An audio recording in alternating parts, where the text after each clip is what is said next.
I might get to something like 2 hours of just listening to one person, my attention span is shot. So what I tend to do, once I get to 2 hours, if we're still here, then I'll try and break a repetition of what we're doing and open up the chat to discussion.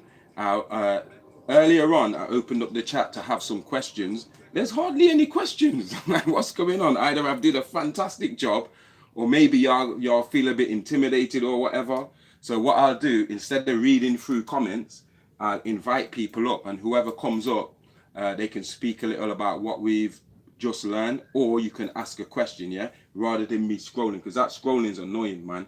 And then when I start scrolling, I often forget what this question was about or whatever. It's normally not a question, it's normally just someone saying something, but the way that they put it is like I've already moved on from that part of the discussion. So it's very hard for me to remember what exactly these comments are getting at if it's not directly vivid, where it's saying something vivid, yeah? If you're just going to say, well, what it this, and I don't know what it is, because we've moved away from that part of the discussion. You understand what I'm saying? So yeah, I hope you guys are learning. I know there's a lot of science involved, but that's key for us right now. We need to learn the science of creation. Let me show you. Hold on, I probably got it here. Probably going in the wrong spot. Hold on. This and where's this?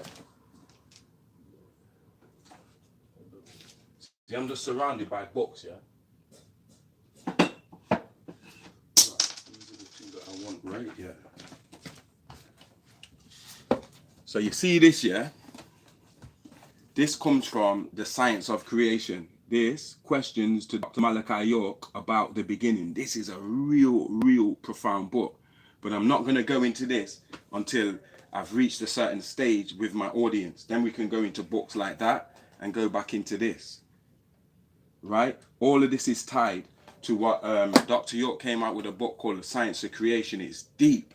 These are aspects of that same teaching of the science of creation, yeah? So like I'm saying, I know there's a lot of science in what we're talking about with the black book, but it's going to benefit us in the long run. Do you see what I'm saying? Where's that sound? Hold on. Dashing that back on.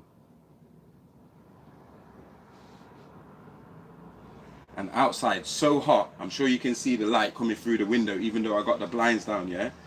UK is cooking right now. I'm sure it's about 34 degrees or 35. This is the 5th heat wave for the summer. This is unheard of. So you know, it's not that I'm complaining, but what I'm saying is something is definitely changed, right? 70% of the UK, they're saying is without water. We're in a drought. They're banning people from using hoses and stuff. And also there's a food shortage. They're all talking about now new infrastructure. Oh, we need more reservoirs to hold water when it's raining, because there's literally no water. Yeah, even though we had loads of rain at the beginning of the year, that's gone, mate, based on this sun. So I was gonna go outside, and I sat outside for a bit, and I remember my friend saying, yo, that ain't the real sun. Yeah, he thinks that's the international sun simulator that they're licking England and certain places with. He says that's not normal. And you know what, I'm starting to believe that that's the truth, because I've been in Antigua recently, where you're right under the sun, and it don't feel nothing like this. It's more like you're being kissed, and there's a breeze and stuff. Here is, yo. So forgive me for coming inside. I wanted to go outside, beautiful background and all of that stuff there, but that's long to do right now with how hot out there is, yeah? For me to do that, I might as well strip off the shirt and hat and just sit down outside topless, yeah? And I don't really want to do that. It's kind of like unprofessional, right? So let's jump straight back into this. I hope you guys have got your notepad and your pen, and we're gonna dance. Yeah, let me see if I can put this a bit more here, so it's not like I'm looking off the screen so much, because I know it's a bit annoying. It looks like I'm just staring at something else, yeah? And forgive me for the wonkiness, yeah? But yeah, and like I said, you can watch on YouTube if you prefer to watch on YouTube. I'm trying to build back up my YouTube. So if you see me look this way, it's only because there's people on YouTube. There's no one there now. But if there's people on YouTube, then I'm going to have to address them the same way I address you, yeah? So I'd rather do that than just the camera's here and it looks like I'm cross-eyed or something. I'm looking up. Yeah? So share this live, hold down the screen, and you'll see your inbox come up. and share this live with 5 to 10 people in your inbox. You know what? I'm going to take it off this block and just put it like this, because then it would be straight rather than looking all wonky and shit. I think that's a bit better. Yeah, so I'll leave it like that, right? So yeah, we read down to scroll number 4, verse 90. Hold on. Let me put this on full screen. And we was talking about the science was taking us into protons, electrons, atoms, quarks, zelis, biapertures, and it was relating that as in the microcosm inside of this massive macrocosm. So it was saying that when you look at an atom, you're looking at a solar system. Just like you look at your sun and you look at the planets going around the sun and the moons and satellites going around the planets, it's the same with the nucleus, the sun, and then the planets, the protons, electrons, neutrons, yeah, and the satellites. It's the same thing, essentially. So we learned a great deal going into the, why does it look wonky like that? We learned a great deal going into that science about atoms and quarks and biapertures and ZDs and stuff, and also how it's different than the Western science that they teach us, because they won't admit certain things about the spiritual realm and the etheric plane and stuff, right? So bear with me while I just make this look a bit more like it's not from Timu. Yeah, that's a bit, I can work with that, right? So let's go forward. We're on scroll 4, verse 90, yeah? Sorry, verse 92, right? And it says, so we learnt about gravity, which is really just attraction and repulsion. We learnt about electromagnetism. We learnt about the strong nuclear force, which Malachi calls hate, and we learnt about the weak nuclear force, what Malachi calls love, and how they essentially interact with us on this earth, right? So now I'm going to this question: Is gravitation a strong force? Well, we should know normally that gravity is pretty weak. It's a weak force. That's why we can do things like fly and stuff in planes, because it don't take much to break the force of gravity. It's not a particularly strong force, all right? So question, is gravitation a strong force? Gravitation, the universal attracting, why am I reading there when I can just read off the screen? The universal attracting of all massive particles towards one another is the weakest of the 4 forces. So gravity is weaker than electromagnetism, and it's weaker than the strong nuclear force, and it's weaker than the weak nuclear force. So out of all them 4 forces, gravity is the weakest one. That's why it's easy to break it. Like you can jump and just break it for a second. Do you understand? Or you can, like I say, flight, that breaks gravity. Gravity is not that strong, okay? Put it this way, on other worlds, gravity is so strong, you wouldn't be the height you are now. Yeah, you'd be probably 4 foot tall or 3 foot tall, because gravity is constantly pushing down. So in this world where we are, fortunately, gravity is a bit weak, right? Anyway, let me go forward. Gravitation, the universal attracting of all massive particles towards one another, is the weakest of the 4 forces. But gravity has infinite range, and it always attracts, never repels the electromagnetic force. So gravity attracts the electromagnetic force rather than repels it, right? Yeah. The single-minded dedication that makes gravity the force that holds the planets, the stars, and the galaxies together, in brackets it's got the sympathetic nervous system, right? Question, why are their forces different? Why are their forces different and profound in character? Body, spirit, soul, and ether in brackets, yeah? And it says, answer, there was 2 basic forces, right? You have gravity, and the opposite of gravity or attraction is what you call levity or repulsion, right? So levity, the tendency of light objects to rise, and gravity, the tendency of heavy objects to fall. Sorry, so it's not talking about repulsion, it's talking about things without gravity, where they just float off upwards, yeah? Where gravity pulls down. So levity is the opposite of gravity, is what you're saying, yeah? Weak bosons are heavy and can travel a very short distance before they decay. That's why the weak force is only limited to the bank of the atom. Question, what's beneath the atom? Answer, smaller particles called ZDs, or you can take the D out and put a L, Zelis, yeah? ZDs, Zelis, same thing, yeah? Question, what is a ZD?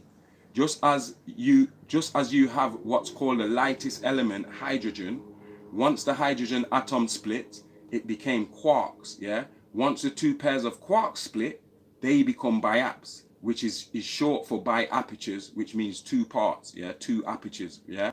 And each biaperture, again, subdivides. But the smallest thing to us is the atom. We can't weigh nothing, yeah, lighter than an atom, right? But the quarks is what atoms are made of, and the quarks themselves are made of biapertures, and the biapertures are made of ZDs. So even though we can't measure past the atom, there is things past the atom that have a sum. It's just that we don't have no instruments that can weigh it. We don't have no microscope that can see it. We can't smell it. We can't taste it. We can't touch it. But it's still, there is still a sum there that we can't get to, right? So that's what a ZDs is. ZDs, yeah, make up biapertures. Biapertures make up quarks. Quarks make up atoms, all right? Question, how is this accomplished, right? Well, scientists were informed by extraterrestrials that by simply turning up the heat fueled by the ambient energy, a new particle called ZDs or Zeeles will appear, which is capable of knitting electromagnetic and the weak force, yeah? Photon carried off electromagnetic decays to form a pair of weak bosons, carriers of the weak nuclear force. Bosons transform themselves back into ZD, yeah? ZD particles could be created in abundance out of the heat of the weak epoch. Weak bosons and photons acted interchangeably when the universe was ruled by three forces and not four. The law of the tetrahedron, yeah? You know what a tetrahedron is, right? So we have two forces now. We have one, electromagnetic force, and two, weak force, yeah? The universe today in its natural form is too cold for ZD particles to exist. However, with the splitting of an atom created by circummotion, where the atom is sped up to the point where it catches up with itself, and diagrams here. And this collision causes an explosion of intense heat that yields the ZD or creates the ZD or Zeelee particle. So with a little help, they can be created. Question, what are biapertures? When the heat and atoms come together, they are called biaps or biapertures or two apertures. Then they transform into ZDs or Zeeles, okay? Question, how is a biap formed? You have protons, which are light carrying particles, yeah? And antiprotons. When matter meets antimatter, the result is annihilation. So antimatter and matter can't meet. Remember I said, for every physical particle, there's also a spiritual counterpart particle. The spiritual counterpart is what you call the antimatter particle. So if you have a photon, you have an antiphoton. If you have an electron, you have an anti-electron. Do you understand what I'm saying? Yeah. So you have protons and antiprotons. When matter meets antimatter, the result is annihilation. They cancel each other out. A biap is made of proton and antiproton. When they collide, they become a ZD. Put as two parts, they are biapertures, yeah? Question, what is Einstein's theory, right? Firstly, the character of the man and his actions renders him not the genius once thought, this Einstein dude. Remember, he created the atomic bomb and then regretted that he created it. That's a devil that creates an atomic bomb that can be used to unalive masses of people, right? Anyway, so he ain't no genius, this Einstein. Let's get it straight. They even asked him, how does it feel to be the smartest man on earth when he was alive? He said, I don't know. You'll have to ask Nikola Tesla. He literally said that, yeah? For he was a chain smoker and should have known the dangers of cigar pipe and cigarette smoking on a human body. But as a mathematician, he was quite wise. What was his theory? It was known as the Grand Unified Theories or the Unified Field Theories, the Grand Unified Theories, which says that they are triaps, yeah, still higher energy levels. Three of the four forces might function as a single force.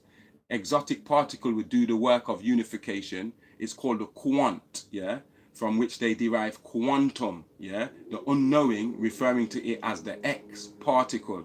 A gluon, yeah, carrier of the strong nuclear force, strikes a quant, yeah, and it is transformed into a photon, a light carrying particle, the carrier of electromagnetism. What is a gluon? Gluon in physics is a hypothetical massless, neutral, elementary subatomic particle which mediates the strong interaction that binds quarks together. Most particle physicists agree that all the elementary particles in the large class called hadron, which includes the proton, are made of various combinations of probably 6 types of quarks. So even that word hadron, and we think about CERN, the Large Hadron Collider, there's a group of particles that are known as hadrons. The photon is one of them. So when you hear CERN saying they're smashing these particles together, this will make you understand more what they're trying to achieve if you really listen to what's being said here, right? These quarks are in turn thought to be held together by the exchange of possibly 8 types of gluon or field quanta. Some theorists, however, propose a D-quark model that does not require gluons. This branch of particle physics is called quantum chromodynamics, right? So you, as I said, you might want to write down some of these things so you can look into them for yourself as an independent study. And then when you come back to these classes, a lot more things should make a lot more sense, right? Yeah, so that there's a branch of particle physics that's called quantum chromodynamics, yeah, where they don't need no gluons in their theory, is what he's saying, yeah. Alternatively, or alternately, a gluon striking a quant can be transformed into a weak boson.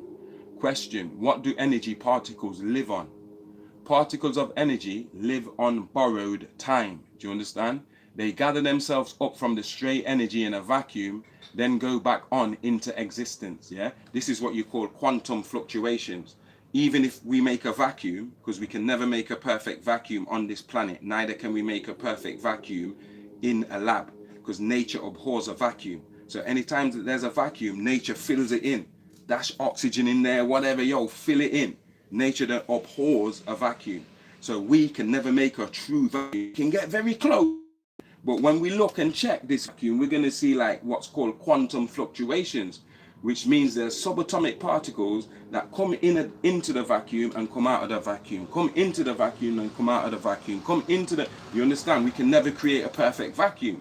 So these quantum fluctuations are these tachyon particles, right? Where it says they gather themselves up from the stray energy in a vacuum, right? A void, then go back on into existence. Question: is the same principles of colliding atoms to produce new forms of energy necessary in bending time? So he's just give you a clue to what CERN are doing. I'll read that again.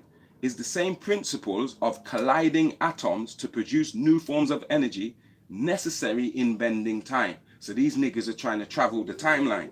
They're trying to travel back and forth in time, yeah? And that's why they're smashing these particles together. Remember the other day I said in CERN, inside of that ring, they have an area or a bubble where time is on its own thing. It's got nothing to do with the time going on out here that we're experiencing in this world. They've got their own time field in that circle, what they're calling CERN or the Large Hadron Collider. They've made an alternative reality with an alternative measurement of time.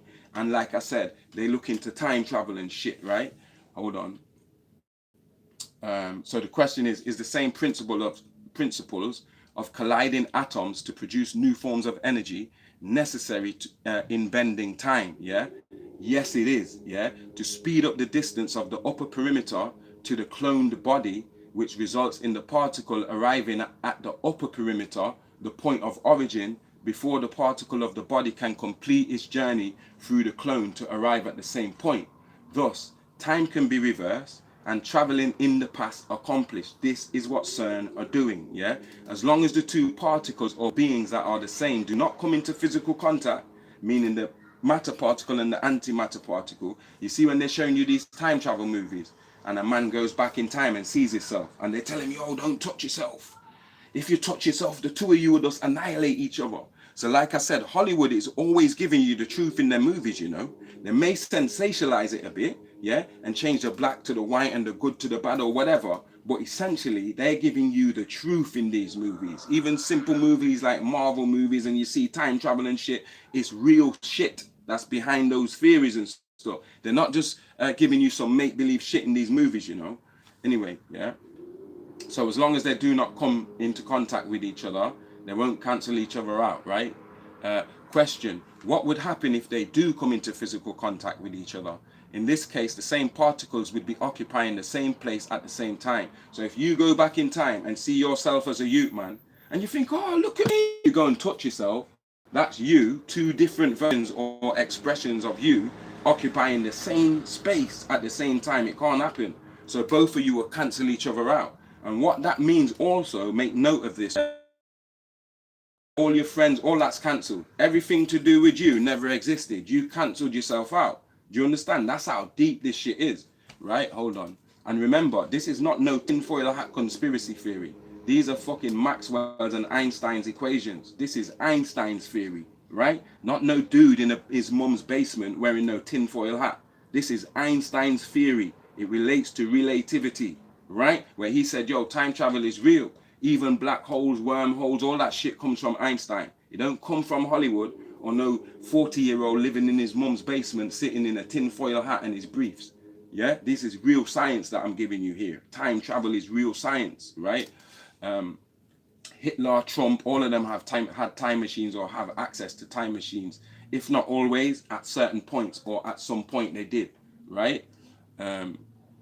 So what would happen if they do? In this case, the same particles would be occupying the same place at the same time, yet from two different time references. So your time reference is your day of birth on this timeline. Yeah, so that's your 0 point reference. So if you meet you from another timeline with another 0 point reference, the two of you can't occupy the same space at the same time. You're going to cancel each other out, even if it's just particles. Those particles are going to cancel each other out. The matter particle and the antimatter particle. Do you get that?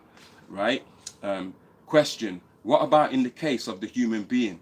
Yeah, in the case of the human being, as I just said, his 0 time reference, that is the point of his origin in this time frame, meaning on this timeline, which is your birthday, which locks you onto this timeline. You can lift the lock if you know how to do it, and you can time travel. But first you have to learn how to lift the lock. Do you understand what I'm saying?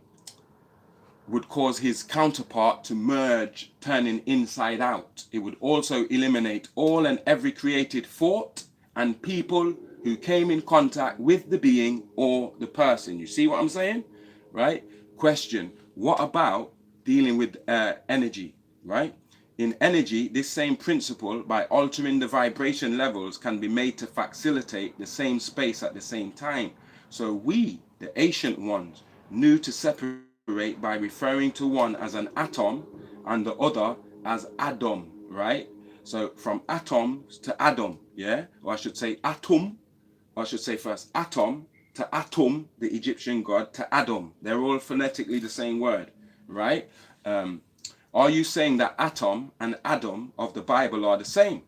Well, to look at the name Atom and realize that there is a Tamaraean or Kemetic deity called Atum-Ra, yeah? The first out of all the Neteru, the undifferentiated one. The head of the 9 Enneads, or who are called in the Shashmedu Netta, the Sejet. That's the Ennead. Ennead is a Greek word, yeah? The real word is the Sejet, yeah? So these 9 Sejet or Enneads, 1 Sutuk, 2 Netfet, yeah? 3 Aset, 4 Asaru, 5 Nut, 6 Geb, 7 Tefnut, 8 Shu, and 9 Re or Atum-Ra. The 9 months of conception for birth through the woman, right? That predated the atom, which comes from Middle English atome, from Latin atomos, from Greek atomos, which means indivisible. Atom, yeah? Hold on, from Teminin, yeah? To cut, and the hieratic or demotic languages, which we spoke about the other night, yeah? The hieratic and demotic languages, as well as the hieroglyphs of ancient Kemet, predate English, they predate Latin, and they predate Greek. It should be clear that the phonetics or intonation of atom, Adam, and atom is the same, yeah? The phonetics or tonation of atom had to have come from atom, which is also spelled atom. Instead of the U, it can be spelled with an O. Atom is the same difference. So is Adam, right? Question, what about Adam, yeah? The same applies. You find the word Adama in the Ugaritic, Akkadian, Chaldean, Sumerian the tongues of the ancient Babylonians, yeah, long before it got into the Bible of the Jews and the Christians and the Quran of the Muslims. So again, with a little research, it would show you that it was also borrowed. Question: so what does that have to do with atom, the atomic energy, and Adam, the man? Right? Both are the point of origin from energy in motion or emotion. Energy in motion, emotion, yeah? That is, from the atom you get all energy, and from the atom you get all living beings. Or at least this is what religious people of monotheism are taught and believe. So you can see the clear similarity between atom and Adam. Question: how does the Tamaray part fit in, meaning the Kemetic part? Because atom, as the natural atom, as one of the three rays, you get Atum-Ra, Atum-Ra, and Amun-Ra, which is the triad of Ra, which they try and take and tell you the Trinity. Yeah? God, Father, the Son, the Holy Ghost, and they just stealing this, the triad of Ra, right? Anyway, yeah, of the Egyptian gods called the Necherus, yeah, whose first abode after leaving Risk, yeah, the planet Risk in the constellation of Ilyuin, the first abode after they left was Sib-2, Sirius, yeah, in Ilyuin, before coming to this Milky Way, in which this planet Earth is a part, yeah. Question: I thought Atom was a person, not the sun. And you are right in one respect. Atom, as Atum-Ra, or simply Tum, his name in short is just Tum, T-U-M, yeah, Atum-Ra, yeah, was the great alchemist from the 19th galaxy of Ilyuin, of which Sib-2 Sirius was a part, yeah. Question: and this atom came to Earth.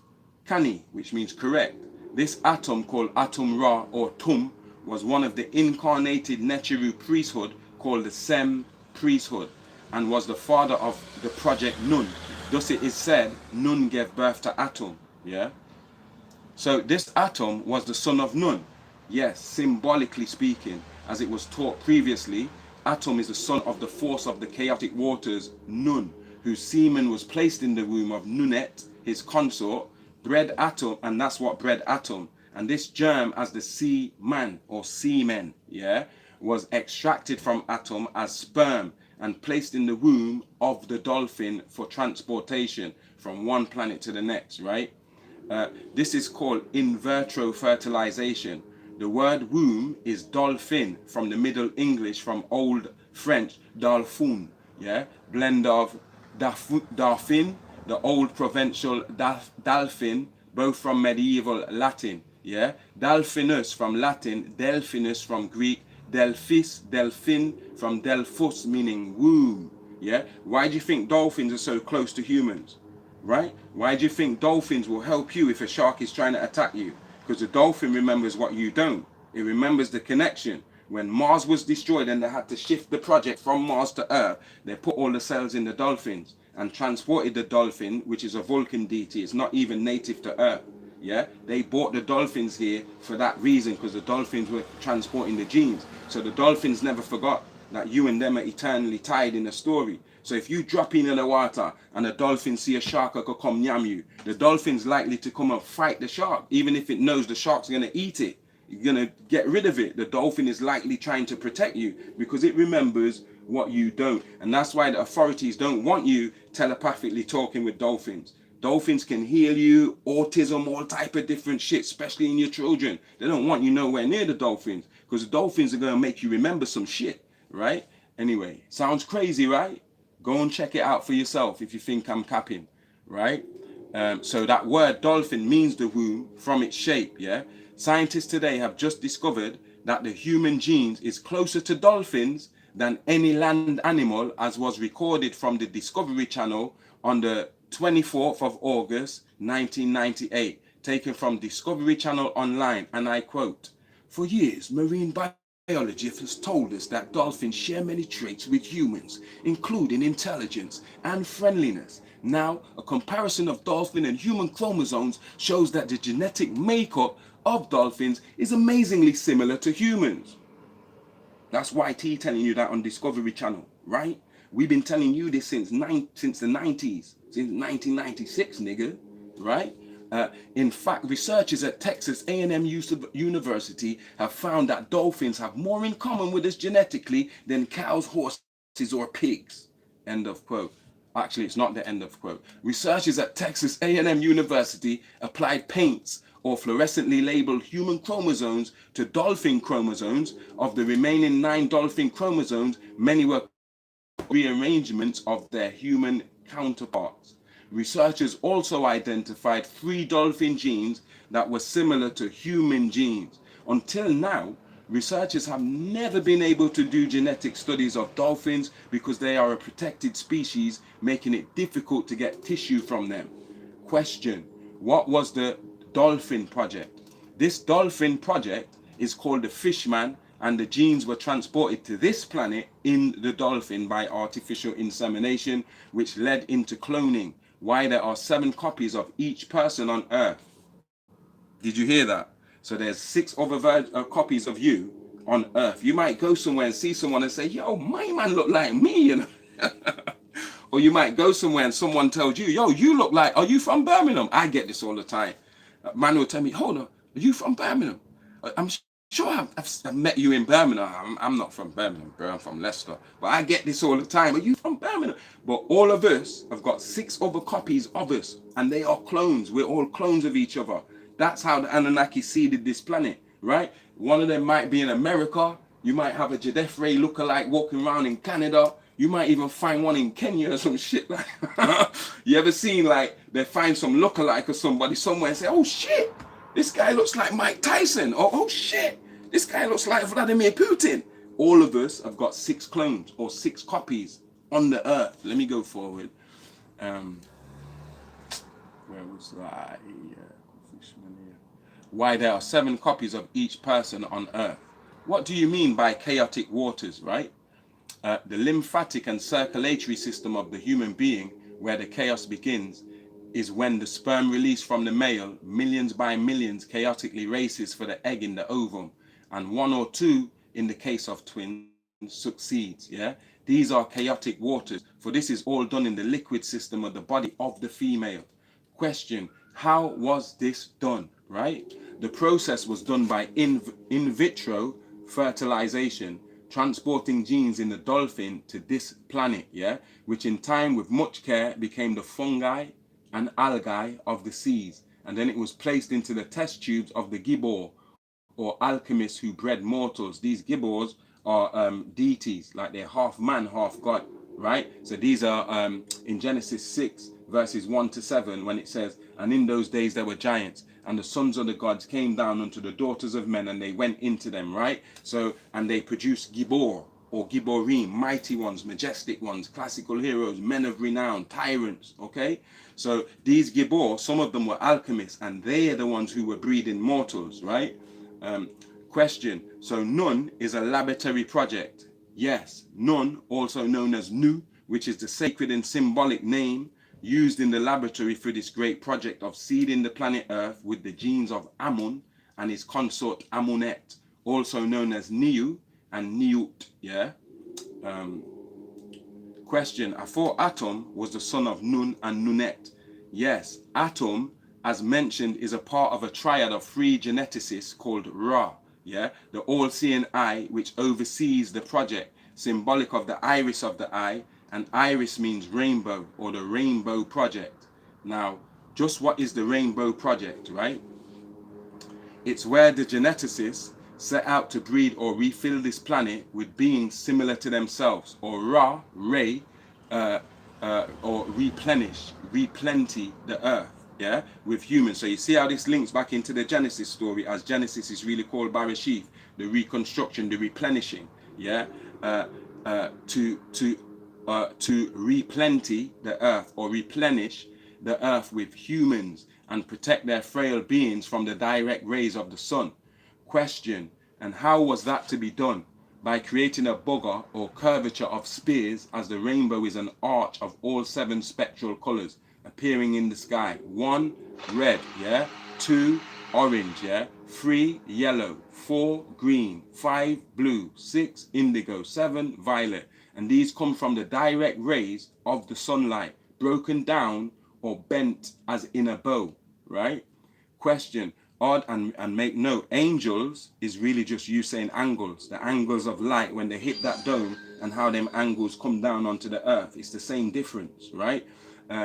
So are these symbolic of the spheres? Yes, you have your 7 spheres, and let me tell you what they are. 1, troposphere, yeah? 2, stratosphere. 3, mesosphere. 4, thermosphere. 5, ionosphere, which our governments are always messing around with their cloud seeding and shit, microwaving the sky. They target into ionosphere, yeah? 6, exosphere, yeah? 7, outer space, or what you call outer space, yeah? Just as a rainbow has 7 colors, so does the environment, yeah?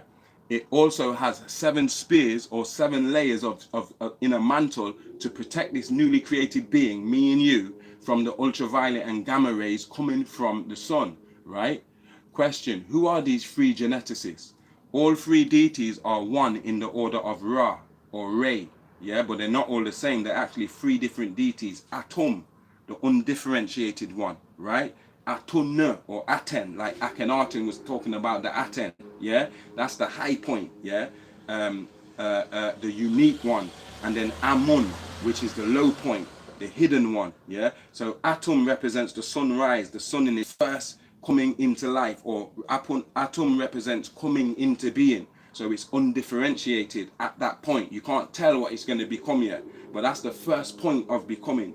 Atum, yeah? So then you get to the midday sun, yeah? That is reflective of the high one or the unique one. That's Aten or Atum-Ra, yeah? And then the sun in its last full disk before it sets, the setting sun, is known as Amun, the hidden one. Do you understand what I'm saying?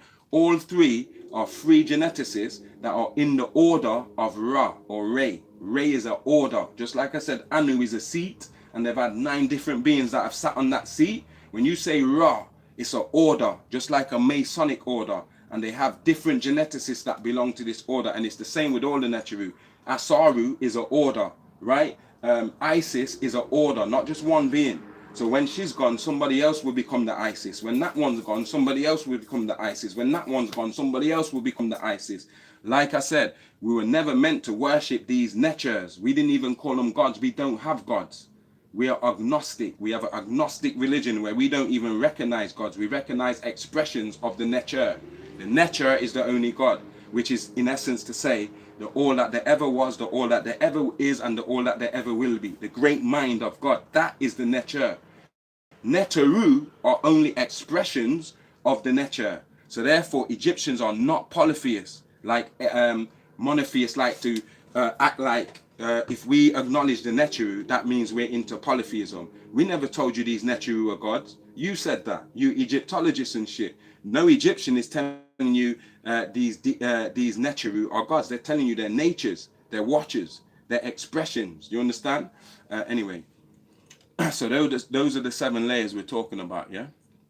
So that is Atum, and Amun. And Amun, as a scientist, Amun-Ra volunteered to use his semen for the experiment. Question: why is the reproductive fluid of the human referred to as semen? We spoke about this, how it's really a tadpole, right? Anyway, because they are the original Ogdode or 8 sea creatures. Shit, my phone's being used. So you have the Ogdoad is really called the Rashunat or the Kemenu. Ogdoad, that's a Greek word, just like Ennead, that's a Greek word. The Ennead, that's the Sejet. Yeah, the Ogdoad, that's the Rashunat or the Kemenu. Now, they're 4 pairs of male and female. Those are the primordial ancestors of man. So you get Nun and Nunet, as we've seen here with that birthed Atum. And then you get He and Hehet. And then you get Kek and Keket.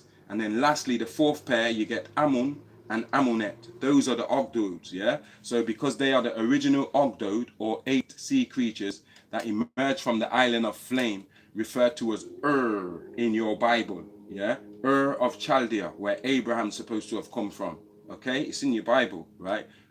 Which means light. UWR means light. Even if I put an N on there, like in Arabic, Nur, yeah, that means light. Or if I go into Hebrew, I can just say O-R-E, or, yeah, light, yeah. So light or flame, and the light is talking about flame, like light in a fire, flame, light, yeah. or simply their crafts crashed down in the Nile River.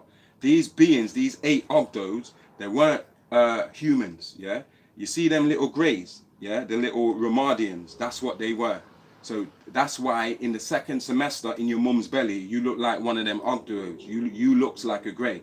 If you go and Google now, a child in its second semester, that means from the 3rd month to the 6th month in the mum's womb, and it looks like a grey alien. If you go from the first day to the third month, it looks like a reptilian. It's only when you go from month 6 to month 9 that it starts to look like a human being. We've spoken about this before. So this shows what your real ancestry is. Reptilians had a hand in your development. That's why you look like a reptilian when you first as an embryo. The greys had a hand in your development. That's why you look like a grey in the second semester in your mum's belly. And then lastly, the humanoid who you're calling Anunnaki, they had a hand in your development, and that's why essentially you end up looking like this, like a human, reflective of the image and likeness of these gods who came down and did the last part of the fiddling on you. Right? Does that make sense? Question, are they known by any other names in any other cultures? Yes. The Dogon call them Nomos. Right? See them lizard kind of frog looking beings? The Nomos, river beings, is the same as saying Ogdo. Remember the Dogon are the children of the Kemetians after the Kemetians ran off from Kemet because Arabs and Persians and everyone was invading Kemet. So we had to shift out of there. So tribes like the Dogon in Mali are actually ancient Egyptians who moved from there to there. And that's why they retain the knowledge of ancient Egypt in certain regards, whether it comes to Sirius, when it comes to Nomos, even their language. If you learn Dogon, you can decipher the hieroglyphs. The two are the same, right? I speak about this in book 6. Yeah, today is tomorrow's yesterday, and show you a couple of the receipts so you can see. Hold on. So yes, the Dogons call them Nomos. The Yoruba refer to them as Olukon. Olukon, O-L-U-K-U-N, Olukon. The Pygmies in Africa refer to them as, hold on, Ogrigwabibika. Hold on, Ogribwabibikwa. Ogribwabibikwa, yeah? The dwarfs who changed into reptiles, yeah? The Greeks used Dorsito for fishtail humans. The Mesopotamians used Dagan. You know Dagan, the fishman with that hat on, he looks like half fish and shit, yeah? Half man, half fish. The East Indians say Takshaka, king of the Naga serpents, yeah? Question, who and what are they to humans, right? They are humans' ancestors, which explains why humans have gills, hold on, while in the womb. So while you're in your mom's womb, you have gills like a fish. So you can breathe in that embryonic sac, which is filled with liquid, right? So in order for you to breathe, it's not just through your navel. That's really where you feed through, where whatever your mom's eating, some of it filters down to you through your navel, right? But you have gills as a youth, yeah, as a baby in your mom's womb, and so you can breathe in the water. It's the same with water births. Why do you think women can have birth in the water and the baby's fine? You don't have to teach him how to hold his breath or how to deal with the water. Have you ever asked yourself why? How come we can just be born in water and know how to breathe and how to handle the water? It's actually even safer than the traditional bed birth in a hospital. It's safer for you to have a water birth. It's less stress on the baby. So that should show you that we originally come from water, because you didn't have to teach that baby how to be in water, but you had to teach him how to burp. You had to teach him everything except for how to be in water, which shows you that originally you was in the water, right? Does that make sense, guys, right? Who and what are they to humans? So they are humans' ancestors, which explains why humans have gills while in the womb, like a tadpole. Remember I told you the semen and the tadpole is the same thing? Like a tadpole. And a tail, webs between the fingers, which you can still see the remnants of. If you do your hand like that, you can still see a residue of the webs that used to be between your fingers, right? And an inconstant need of an emergence in water. You always have to go back to water. You have to wash your kin, you have to hydrate yourself, yeah? Or the intake of water, or they dehydrate. At their armpits, there is still traces of wings, even here. You still got traces of where wings used to be, yeah? Question, which ones are directly related? There are 8 and they are called Ogdods, also called Maliket, Barhi, or river angels, or angels of the river. Maliket angels, Bari, of the river, yeah, river angels, from which the mermaid stories came about. There are 4 pairs, 1 pair for each of the genetic changes. So again, there's 8 octawords, and I've told you guys before there's 4 ages of man. So each pair represents 1 age of man. So the first age of man came out of Nun and Nunet, that was wiped out. So then they restarted. The second age of man came out of Kek and Keket, that was wiped out. A third age of man came from He and Hehet, that was wiped out. Yeah, and now we're in the 4th age of man, which is come from Amun and Amunet. Do you get me now? Okay.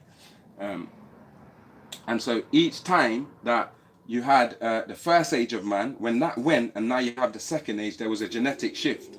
And then when the second age went and the third age came, there's a genetic shift. And when the third age came and the 4th age come, there's a genetic shift. So there was 4 genetic shifts, which each of these pairs represent 1 genetic shift in the human timeline. Yeah, what do you mean by genetic changes or genetic shift? Yeah, all laboratory experiments dealing with genes, the total changes appear every 4 generations. Remember we were speaking about Ham and his son Canaan, and how Canaan was his 4th son, and any defect or whatever materializes in the 4th generation, right? So here again, the total changes appear every 4 generations, right? Medically. Question. So when God says he punishes the sons for the sins of the father down to the 4th generation. This is science, what God is telling you in the Bible. He's not just using 4 because he wants to use the number 4. It's because he knows that this is going to stay like this until the 4th generation. So if a man sins, God can punish his son and his grandson and his great grandson based on what my man did down to the 4th generation. Do you understand that? Okay, like King David, Lot slept with his daughters and had inbreeding. Yeah, his 2 daughters had children for him. Yeah, and they became the Ammonites, right? And so they were kept out of the covenant for 4 generations until they bred that inbreeding out of them. Guess what? King David comes out of them.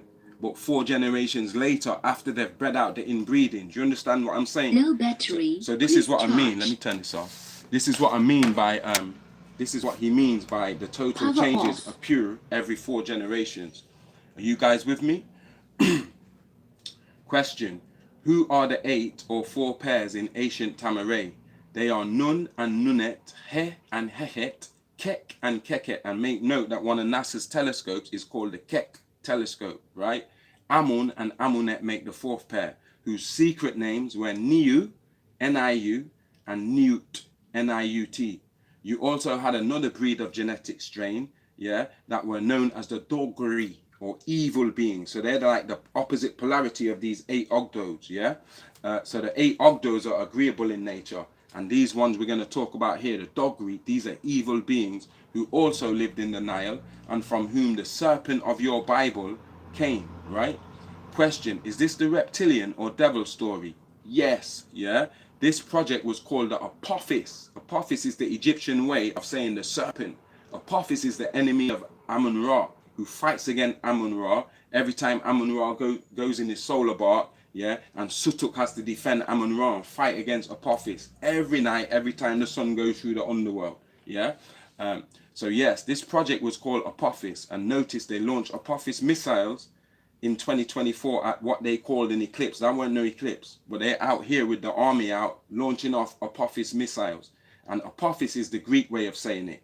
The Kemetic way is to say Apepi or just Apep, yeah? But Apophis, Apepi, Apep, same difference, right? Just different languages, okay? And also, this meteor that's supposed to lick the planet Earth in 2029, what do they call it? They call it Apophis, don't they? Okay then, yeah? Also known as Apep. And this Apophis is known as Tarnush or the dragon in Revelation 12, verses 7 to 9, yeah? These Dogri or evil river beings, evil river angels, let's call them river demons, yeah, these reptilians, yeah, change themselves at will into crocodiles, cats, dogs, hyenas, yeah, goats, yeah, frogs, rocks, trees, plants, piles of dates, you know, the fruit dates that Muslims break their fast with, date trees, dates, yeah, or the most dangerous disguise is men, Yeah, they shapeshift. Yeah, these became the symbolic headdresses and costumes for the rituals of remembrance and the secrets of the true origin of human being, which is the best kept secret. Which means, you see, when you say, "Yo, that guy, I don't like him," you know, he's slippery as a snake, or "Yo, my man is as sly as a fox," or "You see, my man is as concentrated as a hawk." All of our personalities actually come from the animals on this planet. These animals were used in this experiment to form certain personalities that we have. That's why we have these type of sayings like, "I don't like her, you know, she's a snake. She's slippery as a snake." Yeah. Or "My man, yo, my man's quick as a puma." Yeah. And that's why when you go to Kemet, we used to honor all the animals. At the bottom of the temple, you'll see a depiction of baboons and all the animals, because we knew the history. So we honored them. We honored everything as an extension of ourselves. This earth, we saw it as an extension of the self.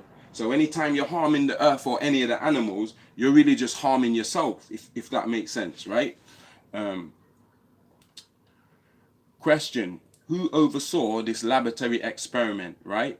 Two humans with sacred symbolic names, Neter Amun and Netert Amunet, yeah, because we're from the age of Amun and Amunet, or Niu and Newt, right? So they're the two, yeah, that oversaw this laboratory project to breed their own age of humans, right, which is us, right? Who bred on earth Shu, symbolic of air, breathing, breath of life, and Tefnut, symbolic of water, circulatory system.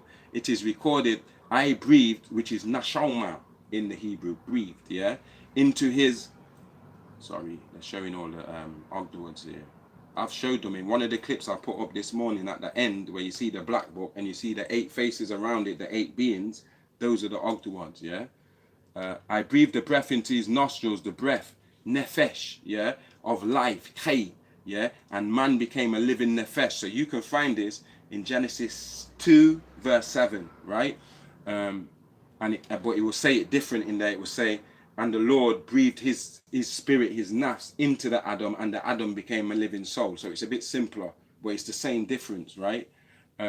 Nefesh, yeah, which is in Arabic becomes nafsi or nafs, yeah, and in Shesh Meduneta, that word becomes napistu, right?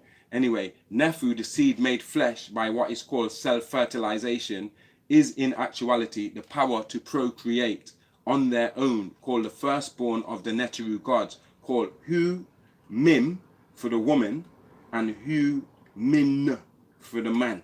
Not human, that's a false word. Hu Mim, yeah, is the woman, yeah, and Hu, as in Hu, like Hu, the creative force of will, yeah, and then Hu Min, as in Min, the god of fertility, as the form of Amun-Ra, right? So you got Hu Mim, female, and Hu Min, yeah, man, male, right? So called Humim, combined breed of reptile and mammal. So we're one part reptile, as from the semen and shit, and we're one part mammal. So we're not mammals like YT people like to teach in school. We are actually mammalian, half reptilian, half mammal. Do you understand that? Right.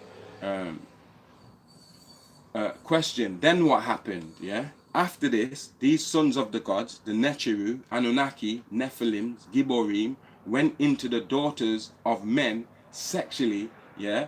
And the sons of gods were born. So again, Genesis 6, verse 1, yeah? I was supposed to read that and I didn't read it, so I'm going to read it now. I ended up reading that 426 about Tammuz. So I'm going to draw this out now that it's come up here, so you can get the gist of what I'm saying. Hold on. You guys rocking, yeah? You sharing the live? You tapping the screen? I hope so. I hope we can get this boat moving. Y'all are the Vikings. Y'all have to row the boat with me, man. Raw, all the way in 20. 25, raw. Hold on. I want 6. Because there's so many pictures, you can get lost. Look, 11. That's Nimrod and them, the Babel stuff. Hold on.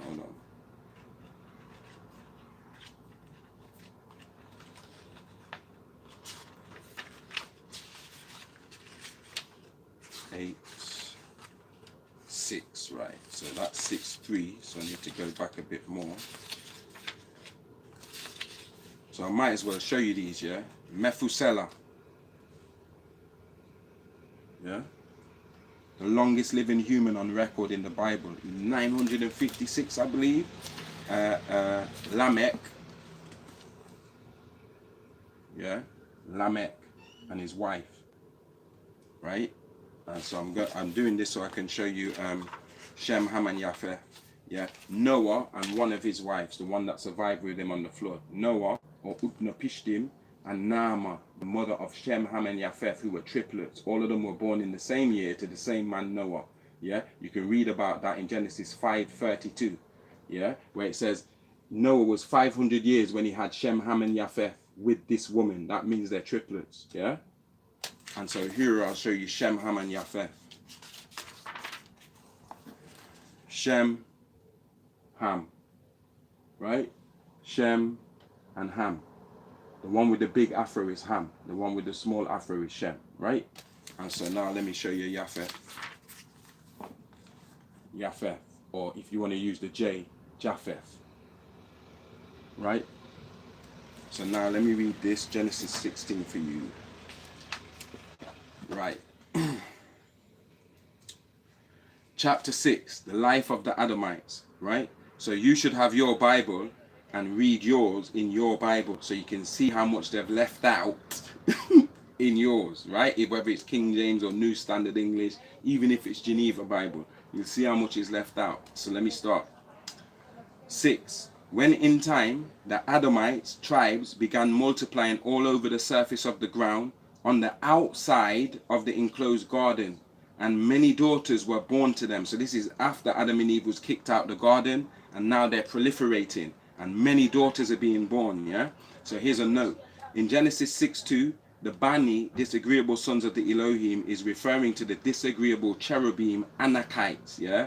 Which Laukak took, abducted, kidnapped. Laukak, they didn't have permission. They just snatched them up, yeah? So they Laukak, which means took, the daughters of the Adamites, yeah? This is not to be mistaken, this Genesis 6:2 with these disagreeables is not to be mistaken with Genesis 6:4, which is the agreeables who were sent to counteract them disagreeables who were catching up women.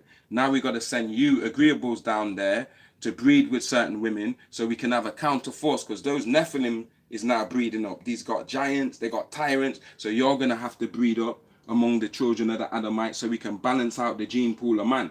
Otherwise, this project is already sabotaged. It's finished. Do you understand? So Genesis 6:2 uses the word Nephilim. Genesis 6:4 uses the word Gibborim. There's a slight difference. A Nephilim is disagreeable. A Gibborim is agreeable. Do you understand? Both of them are demigods, or half God, half men. Yeah. So this is not to be mistaken with Genesis 6:4. When the sons of the agreeable Elohim Anunnaki, the Seraphims, came to breed with the Adamites of Eve's tribe, Nekeba, Hawa's tribe. They are referred to as the mighty ones, the Gibbor or Jabarians. Those giants who came down were called Nephilim from Naphala, to descend downwards. Yeah, that was a note. So verse 2, yeah, chapter 6, verse 2. And the Bani, the sons of the disagreeable Elohim Anakites, right, saw the Bath, the daughters of the Adamites, that they were very Tobi, very agreeable, beautiful, yeah, very agreeable and beautiful in their hearts, and they Laukak took them by force to be their wives. All of those they chose. So, oh yeah, I want that one there, I'm snatching her. Oh, you see that one with the big titties, I'm snatching. They were choosing which ones, yeah, yo, snatch them up, right? Yeah, the seed of Anath, who is Eve's mother, yeah, Nekeba's mother, the Hawilahites of the Dogon tribes of Mali, right? And so when you read in Genesis 2:9 and it talks about the 4 rivers, yeah, and it says one was in Egypt, it uses the word Havilah. Even them are Hawilahites or Havilahites. Havilah means of the circle. It was in Kemet, yeah, and then the next river runs through Kush, which is in the Sudan. So he's talking about the Pishon, the White Nile, and the Gihon, the Blue Nile. Then it shifts over to Iraq and talks about the Idligla, the Tigris, and the Furatu, the Euphrates, 4 rivers, the White Nile and the Blue Nile, the Tigris and the Euphrates. But what I'm saying, when it speaks about this, it's telling you about the land where even them's people are from. That's the first place mentioned in the Bible, Havilah. Yeah. Anath, Nekeba's mother, the Hawilaphites, or the Dogon tribes of Mali. So even them belong to certain Dogon tribes of who now reside in Mali. Back then they resided in Egypt in a place called Havilah. Yeah, and this is what these beings who came down here, they were snatching up them. Yeah. Another note says, I've already read that note and it don't relate. So let me just go forward. Hold on. So all of these are Canaanites. So you see this, who is it? Sorry, this is Canaan, son of Enos. Yeah, here's Enos here. Enos is the son of Seth, the first human. Right? And so these are his children now, the Enoshites here, that I'm showing you here. But anyway, let me go forward, because I thought it was the children of Cain, but it's not. There's Jared, the father of Enoch. The Nephilim descended down to earth during his lifetime, and they descended on Mount Hermon, right? So he's Jared, the father of Enoch, right? Who is called Adapha in Islam, or Idris, yeah? And that's his wife, by the way. So there's Enoch, Idris to the Muslims, right? Who they said he was so perfect that the gods came for him and said, listen, we're taking you to with us, yeah? You ain't staying here. Anyway,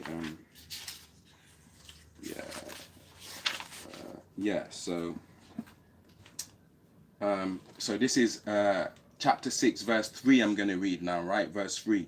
And then Ayahuah declared, my Ruach soul, the seed of the Elohim, bred into the Adamites from Ninki, the divine, will not judge in their genes for eternity, because it has been mixed with human skin. He is also a mortal, a Homo erectus to Homo sapien, and must unalive in time. In fact, all the days of his physical lifespan will be only 120 years. 4, yeah? Also, those who fell down, Nephilims, to the planet Earth in that same period of time were the shaggy, yeah, giants, Syrians, genus Homo. They look like Bigfoots, yeah? They're from the Sirius constellation, them Bigfoot Yetis, yeah? They and we call them shaggies because of their hair that they got, yeah? And they're giants. Syrians, yeah, genus Homo, that started hominids on this planet, is actually from Sirius. Genus Homo, from the sixth sun, from Orion, not Sirius, the sixth sun, sixth star constellation Orion. The disagreeable Elohim Anakites, reptilians, the order of Lucifer. After the grapes of the Adamite Dogon tribe's daughters by the Nephilims, the Bani, sons of the agreeable Elohim Anunnaki, 23 seraphim from the planet Risk, the 8th planet in the 19th galaxy called Iluim, meaning the place on high, of the order of Zadok. Zadok means trustworthy. Melchizedek, yeah, were sent here to breed amongst the mortals when they had sexual intercourse with the daughters of the Adamites and gave birth to children with a dual nature, Homo erectus. These Gibor, mighty ones, were very powerful because they were the sons and daughters of the Elohim Anunnaki, who had existed for what seems to be an eternity. 600 Anunnaki had come to Earth from out there by 12 ships of 50 passengers each, yeah, out of the mothership called Nibiru. 5. When Ayahuah saw that some of the Adamites, this is when God repents, Tammuz, yeah?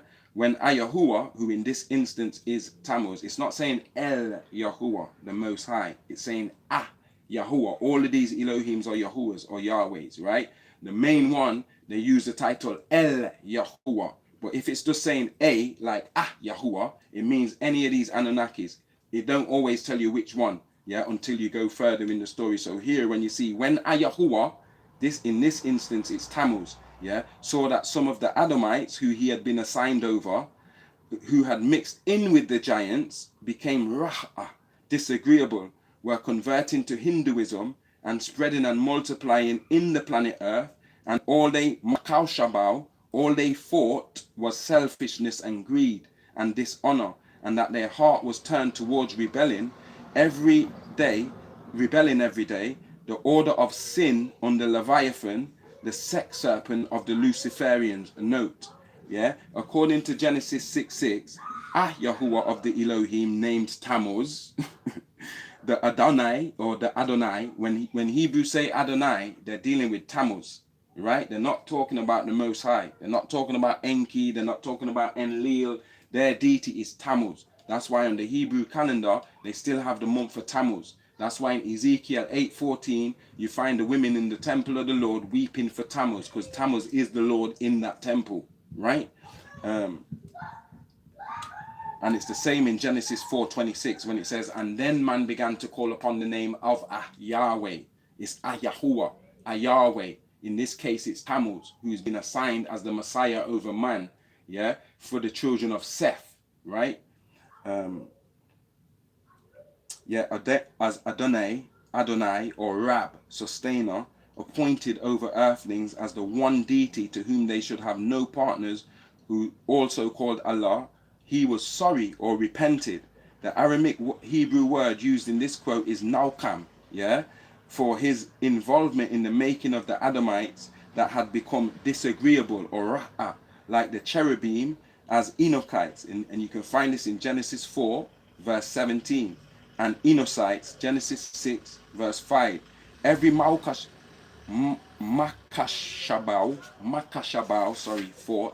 every thought of his heart was racha, disagreeable or evil continually.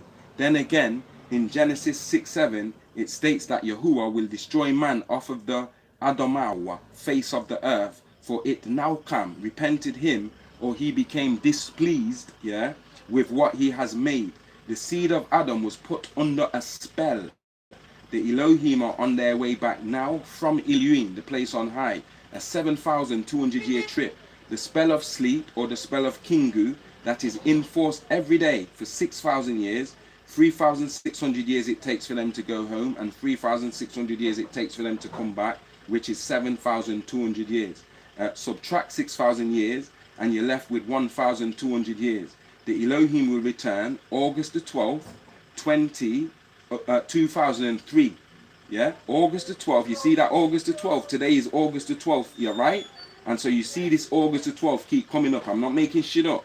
I've been sharing this date with people for eternity. Yeah. So the Elohim will return August the 12th, 2003 AD. You will have a 1,000-year period with them according to Revelation 20 verse 4. Then you add your 400 years of bondage with the remaining 200 years, and you get the original 600 years to clone you. It took 600 years to clone you in the initial Adama project. If you break 1,200 into 2, you get 600 plus 600. The devil jewel is up as of June the 6th, 1996. That's when his 6,000 years was done. Yeah, the spell was broken. Yeah, we are now breaking away from the spell of ignorance, worshipping nothingness. Right? So we don't worship Jesus or Allah or Yahweh or none of that. We back to the nothingness, which is the all that there ever was, the all that there ever is, and the all that there ever will be. Right? 6. And again, he, Yahuwah, Tammuz, was Naukam, was sorry, yeah, that he had even outside fashioned the Adamites on the planet Earth. And he was very outside displeased in his own Labi heart, yeah. 7, yeah. And Yahuwah informed the Elohim Anunnaki that he was about to Maukau, wipe out the Adamites whom they had Baura procreated off the surface of the Adamah ground, both the Adamites, yeah, which is us, melanated, and the Behemoth, the human beast, the Muzungu, right? Who at that time, they didn't even speak. They used to speak in grunt. Walk on all four. You know, caveman, Captain Caveman business. That's what is called in Hebrew, the Behemoth, the human beast, yeah? They're very tricky. What they do in the Bible is mistranslated as the beast of the field. So you think he's just talking about some cattle or some sheep and shit. But then if you go into certain passages, I expose this in my book, War in the Skies, right? You'll see, oh, these Behemoth put clothes on and repented with the children of Israel. They laid down and repenting to the Yahuwah. Now, cattle, cows, sheep don't put clothes on, sackcloth and shit, and lie down with no Israelites and repent to the Yahuwah. So here they've exposed themselves. They're really talking about these man them. You understand? Not no cackle and sheep. And that's why today, even today, in our modern world language, what do we call them? Beast man. Yeah, them beast man. Yeah? It's just a term we use for them, right? Yeah, they are the behemoth, the beast of the field, right? And the reptiles and the birds of the skies, because it repented me, yeah, that I have made them. This is what Tammuz said, yeah. So that's Genesis 6, verses 1 to 7, or I should say that's Bereshith, right? The reconstruction, the period of replenishing, verses 1 to 7. Because remember, the translation you have, in the beginning, hold on, it weren't the beginning. The word used is not the beginning. The word used is in the period of reconstruction. So that's a mistranslation. In the beginning, God, hold on, the word ain't God, the word is Elohim. These beings, a plural of Yahwehs. So that word God, in the beginning, God, that's a mistranslation. Yeah? And then in the beginning, God created, hold on, God didn't create anything. They bara, they recreated or replenished. So that whole passage that you've got in your Genesis, in the beginning, God created, that's a whole mistranslation. Do you see that now? This is the importance of language, guys. Let me go back to what we was reading here. Yeah, hold on. Are their names recorded? Hold on. Yeah. Are their names recorded? Yeah.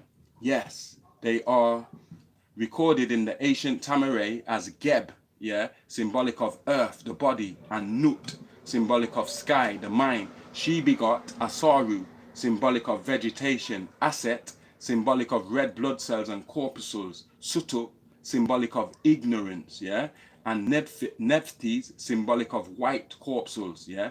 These two, Asaru and Aset, begot Haru, symbolic of the sun in the sky. Also, this Asaru and the wife of Sutuk, Nephet, gave birth to Anubis or Anupu, symbolic of unaliving. This copulation is what bred the jealousy that caused the unaliving of Asaru by Sutuk. Question, so is that the same as Adam? That is correct. In concept and belief, for Adam is also the son of Atum and Lilith. He was the father of Cain and Abel, whose true name was Cadmon, not Adam. It's Cadmon. And you can find that in Genesis 15:17, where it says the land of the Cadmonites, which is really called Carmel, which means fruitful place, yeah? So that part of Palestine where you see Palestinians and Israelis and stuff, that's really Carmel. That was the land of Cadmon, yeah, believe it or not, yeah? So if you turn to, you know, in Genesis 15:13, where it says we're going to be in bondage for 400 years, right? Where the angel tells Abraham, yo, you're going to be oppressed in a strange land that's not yours and rare. That's Genesis 15:13. If you read a couple verses down, it mentions the Cadmonites, yeah? So you can see Cadmon is not something made up. It's in your Bible, right? Whose true name was Cadmon, was part of another seeding, cloning and replenishing of the planet Earth. So that's the second Adama project. This stuff where we're talking about Ogdoads, Nun and Nunet, that's the first Adama project going back 17,250,000 years ago. That's your Adam and Eve. When you get to Cadmon and the Kaaba, this is part of another seeding, cloning and replenishing of the planet Earth, but was supposed to have been created from the dust of the ground, which would be the same as self-fertilization, because fertilizer is soil. He is said to be created from the dust of the ground. So you can see the similarity between Atum and Adam and where they got the Adam story from. Being the Egyptian stories predate the Judaic, Christian, Islamic Bible and Quran, it is clear from which the plagiarism came. Now, we didn't copy them. They copied our shit, right? Question, where is the comparison? The comparison comes from the conflict between the scientists and the theologians. All life began to the scientists with atoms and cells. Yeah, according to the theologian, all life began from a man named Adam with a soul. Yeah, so you got the creationist view. Oh, the world was created in 7 days: Monday, Tuesday, Wednesday, Thursday, Friday, Saturday, Sunday. Bam, God created everything. That's how this shit started. Those are religious people, right? The science don't agree with that. Science believe, yo, atoms and shit started this stuff.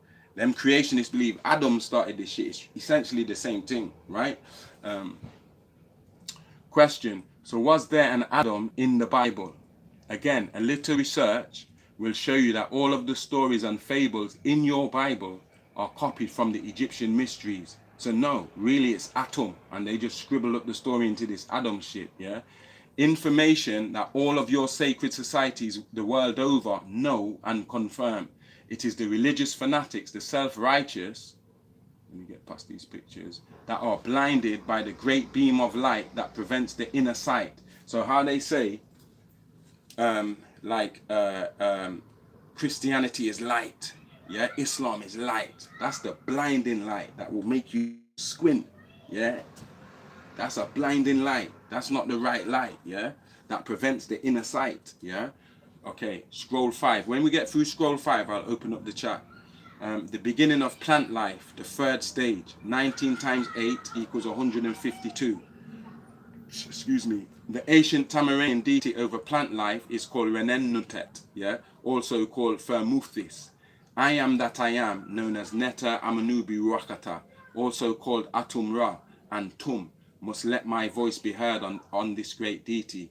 The great Aferti Pharaoh Amenemez, yeah, the third, or Amenhotep the third, resting on the limestone base, is one who decorated the temple of Sobek in Kimon Ferris, and dedicated and built a temple to Renunnetet, yeah, at a city near Cairo, Egypt, yeah, today. Question, is this a Tamaraean ritual? Yes, this dedication was on behalf of life, growth, vegetation, the provider of sustenance to sustain the physical body, the provider of fresh air shu to sustain the body and trigger the evas through proper breathing. This dedication was to nourish a healthy being through proper eating. Yet we need to breathe to live. So breath is also a physical person. Yeah.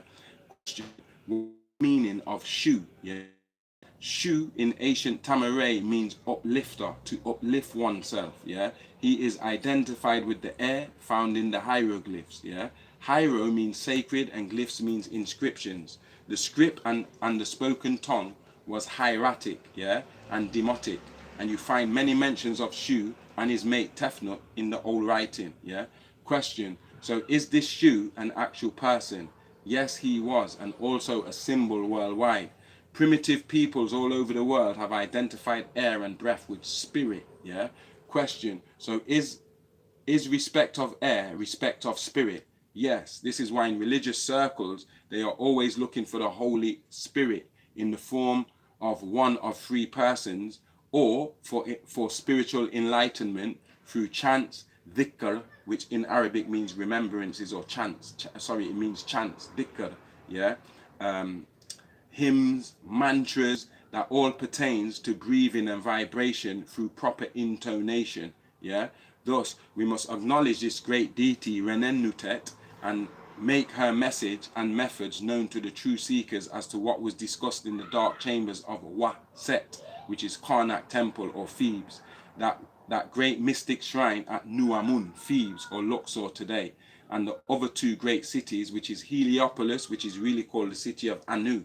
The Greeks call it Heliopolis, which means sun city, yeah, and Memphis, which is really called Mennefer, yeah. So all them three initials, Heliopolis, Thebes, and Memphis, make HTM, which stands for the Holy Tabernacle Ministries, yeah, the place to learn the secrets. Question, so is the ancient Tamaray related to growth and development? Yes, and we live that today.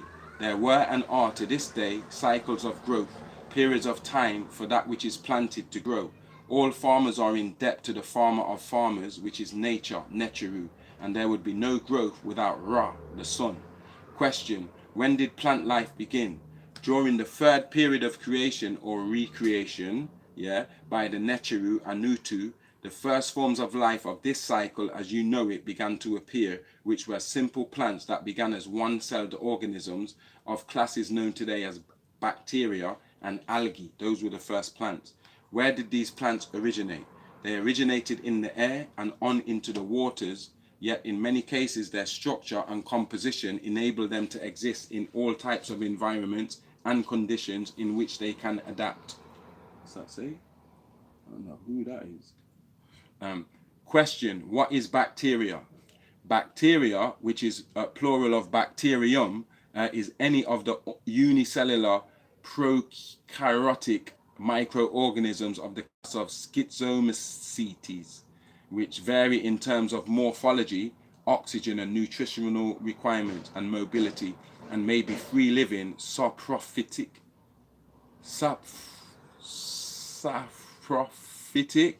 or pathogenic? Let me go with pathogenic, the later causing disease in plants and animals. Question, why is this important information at this time? Because most of us have studied through our journeys in the education system, regardless of what school or country or language that we learned in. Yeah, we never thought the day would come when scientists would be manipulating the climate. Remember, this book came out in the 90s, man. This is crazy because they're doing that now in 2026. Yeah, we never thought the day would come when scientists would be manipulating the climate, the weather, and the atmosphere to create destructive viruses and bacteria, but this day has come. So it is important to learn these sciences, right? What is a virus? Here we go. Yeah, you see why they had to get rid of this guy from among us. A virus is any of various simple submicroscopic parasites of plants, animals, and bacteria that often cause disease and that consists essentially of a core of RNA or DNA surrounded by a protein coat, just like COVID-19, right? Unable to replicate without a host cell. Viruses are typically not considered living organisms. So a virus is a devil. It's not even alive, you know. That's why it needs a host, yeah? From the Latin virus, meaning poison, yeah? Question, what language does the word bacteria come from? The word bacteria comes from the New Latin from Greek bacterion, yeah? Diminutive of bactron, meaning rod. Bacteria, bacterium, singular, yeah? Microorganisms that lack internal cell membranes, yeah? The most common and ancient organisms on Earth are bacteria and intimately connected to the lives of all organisms. You have bacteria inside of you, yeah? The bacteria is everywhere, okay? What is an organism? An individual form of life such as a plant, an animal, a bacterium, a protist, or a fungus. A body made up of organs, organelles, or other parts that work together to carry on the various processes of life. What is an organ? A differentiated part of an organism, such as an eye, a wing, or a leaf that performs a specific function. An instrument or agency dedicated to the performance of specified functions. An atom or a cell together in a mass being held together by electromagnetism. Question, does a musical organ have anything to do with this? They both stem from the same word. A musical organ is an instrument consisting of a number of pipes that sound tones when supplied with air, and a keyboard that operates a mechanism controlling the flow of air to the pipes. Both organs perform the same way. Okay, I didn't know. Organi, and from Old English, which is spelled the same, organi, both from Latin organum, which means a tool or instrument, from Greek organon, meaning work. Question, do bacteria differ in sizes? Yes, most bacteria are less than 1 micron, that's 0.001 millimeter / 0.00004 inches in length. Wow. Yeah, hundreds of thousands of bacteria can fit into a space the size of the period at the end of this sentence. So the size of a full stop. Hundreds of millions of bacteria can fit into a space the size of a full stop. Basket. Yeah. However, I ain't read this book for more than 10 years, yeah? So, yo. However, colonies of bacteria, such as on a laboratory culture plate or on the surface of salt marsh muds, can easily be viewed without a microscope. Is it? I never knew that. Wow. Question, what is a prokaryotic? A prokaryote is any other group of relatively simple unicellular organisms lacking a nucleus and other features found in the more complex cells of all other organisms, called eukaryotes. The term prokaryote is from the Greek pro, before, and karyon, nut, kernel, nucleus, so before the nucleus. There are two types of prokaryotes. There's EU bacteria or eubacteria, which is true bacteria, including cyanobacteria and archaea or archaeobacteria. Yeah. Question, what is cyanobacteria? Cyanobacteria, which is formerly known as blue-green algae, are among the only bacteria that can perform photosynthesis like plants. With some exceptions, bacteria cannot perform, whereas cyanobacteria can. Yeah? Question, what is photosynthesis? You guys know what photosynthesis is, innit? You must do, man. If you don't, it's bad, yeah? Photosynthesis is the process by which chlorophyll or melanin containing organisms, green plants, algae, and some bacteria capture energy in the form of light and convert it to chemical energy. Virtually all the energy available for life in the Earth's biosphere, the zone in which life can exist, is made available through photosynthesis. Question, the Earth has a biosphere. What time are we on? Okay, let's give it 15 minutes and then I'll open it up and I'll stop and open it up. The Earth has a biosphere. Yes, they too are water. They too are one, water, and two, soil. Yeah. Question, what is a biosphere? A biosphere, the Earth's relatively thin zone of air, soil, and water that is capable of supporting life, ranging from about 10 kilometers, which is about 6 mi. What does mi mean? It's not miles. Into the atmosphere to the deepest ocean floor. Life in this zone depends on the sun's energy and on the circulation of heat and essential nutrients. Question, why do they call it a dome structure with a controlled atmosphere if Earth already has one? Quite simply, they are wrong. If they set an atmosphere beneath the water, that is 2 spheres. Yeah. If they set one beneath the soil, that's 2 spheres. If they set another in the sky, that's 2 spheres. If they set one outside the Earth's atmosphere where there is no air, that would be 2 spheres. So you see, the man-made environment called a sphere would be an addition to the many other spheres or environments already here. Yeah. Question, what was the original atmosphere of this planet? That depends on before the suns or after. Before the suns, and in particular this sun, you had photosynthesis.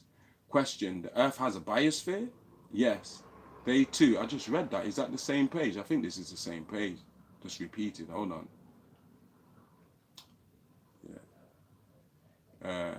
So it says that depends on before the suns or after. Before the suns, and in particular this sun, you had bacteria. Hold on, I think there's a mistake here. What page is this? 339? Yeah, so there's a page missing. That page repeated, and then there's a page missing. 337, 337 again, and then 339. Anyway, let me just jump to the next question. Question, does this include all forms of known bacteria? Until recently, scientists have discovered new forms of life unassociated with any known form of life to date. They are simply referred to as archaea, which scientists say they've found a new form of life right here on Earth. Yeah, these new life forms are tough little microbes that live in the boiling water spewing from volcanic vents deep under the ocean. Imagine that. They go around certain volcanoes and stuff where there's not supposed to be no life. It's way too hot for anything, and there's bacteria and shit. Does it? Yeah, well, go on. The man does a walk boat like this is normal temperature. Yeah, so these archaea, yeah, tough little microbes that live in the boiling water where you'd have probably unalived in that boiling water, yeah, but they live there, from volcanic vents deep under the ocean, thriving on carbon dioxide and the tremendous water pressure. Scientists say these critters are proof of a third form of terrestrial life named archaea, after the Greek word for ancient. Question, how are they different from other life forms in the ocean? Other life forms in the ocean of this Earth are bacterian and eukaryotes, which, as explained previously, is basically plants, people, and animal. However, these critters are very different life forms from what scientists know. They are hard, one-celled creatures which were discovered on the bottom of the Pacific in 1977 AD. But it wasn't until recently that scientists discovered that 2/3 of their genetic code was different from anything biologists had seen before on Earth or in the seas of Earth, right? Question, are these another form of bacteria? Answer, unlike most bacteria and all plants, animals and humans, archaea lives totally without sunlight. When the usual organisms start unaliving, then these start singing As scientists say, they start singing. This discovery indicates that life can exist under extremely harsh conditions. Question: are all bacteria classified this way? No. A large number of bacteria, such as the green bacteria, purple bacteria, and cyanobacteria, are called phototrophs. Question: what are phototrophs?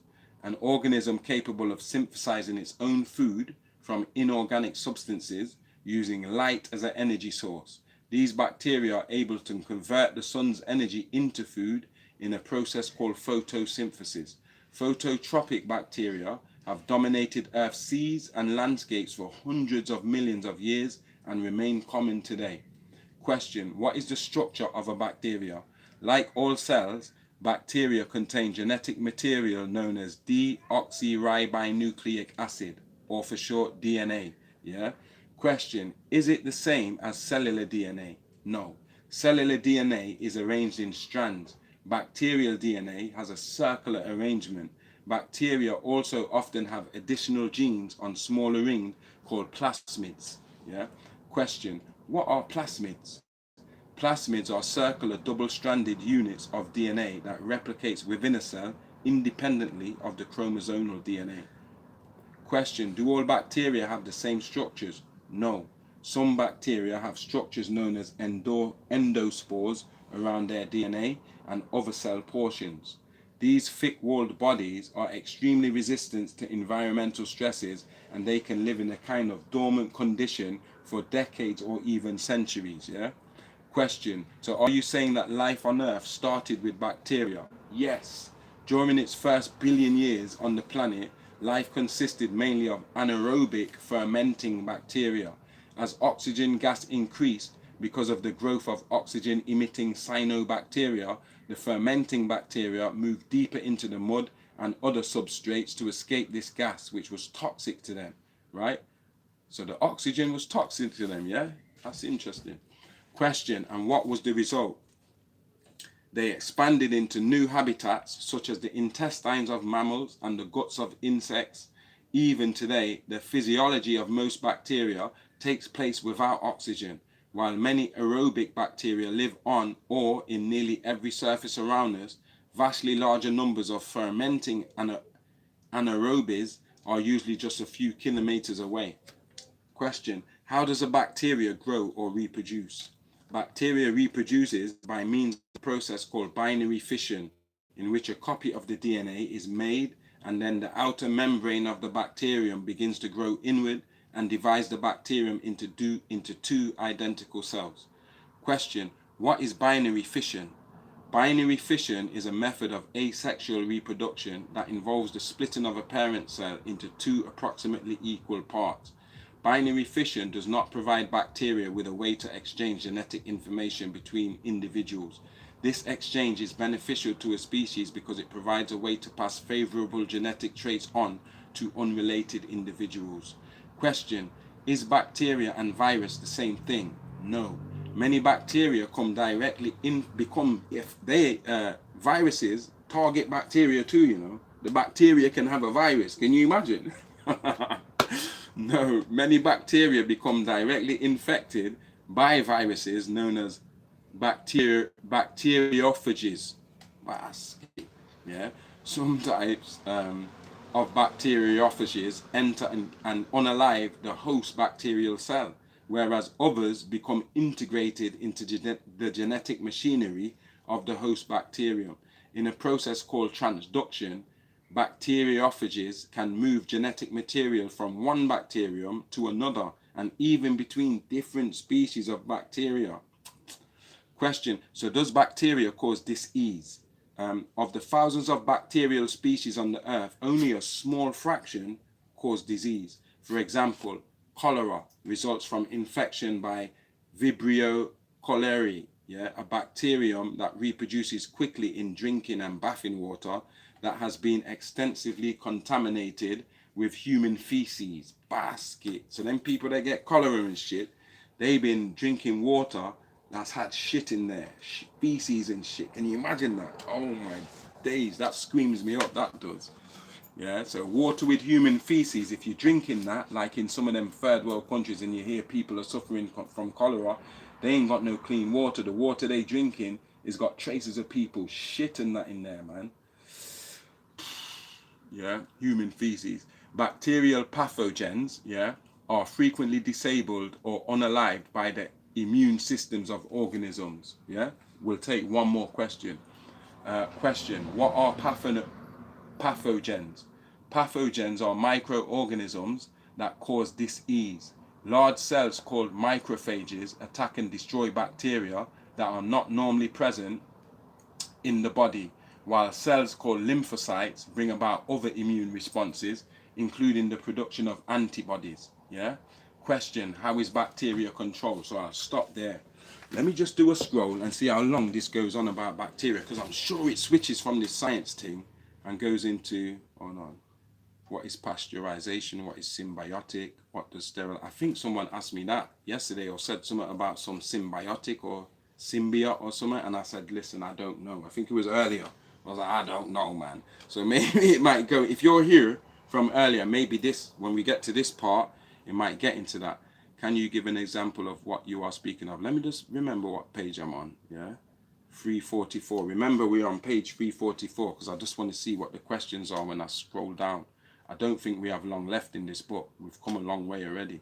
How does bacteria reproduce? So the first plants contain chlorophyll. So how did bacteria obtain its energy? So if they didn't survive off of sun's light, what did they survive from? Wow, that's a good question. So the first forms of life were simple microscopic organisms. What process came after that? How does fungi reproduce? Where did these life forms come from? What is fungi? Yeah. Whose plan was this? Yeah. So does bacteria, algae, and fungi still play an important role today? What formed the first seeds? Yeah. Hold on. When did the original seed come to Earth? What happened to the plants that were living in the water? What effect did this have on the plants? What part does the wind play? Okay. Does water and wind, that is breath, air, or earth, have intelligence? So Atum, the Tamaraean deity, and Atom, the atomic energy, are linked. What is breath? What is a gas? Can you explain this further? What is density? Yeah. What is it? What is to be dense? What is either? What is the other principle in breathing? What does breathing and burning have to do with this? What does the solar plexus have to do with fire? Is this why it's called a circulatory system? So the elements are alive, even all flesh. Is this about the Adam of the Bible and the Quran? So the Bible and Quran story of man being created from the soil of the earth is untrue. I'm not giving you the answers, I'm just reading through some of these questions coming through. We're on page 344, right?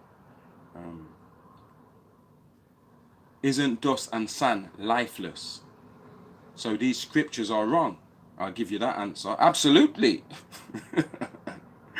And we'll read the rest another time. So that life is intelligence.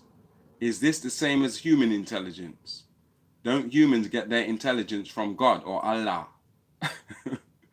Wouldn't this be taking control over Allah, Yahweh, God's master plan in genetics? Are there other viruses more intelligent than God?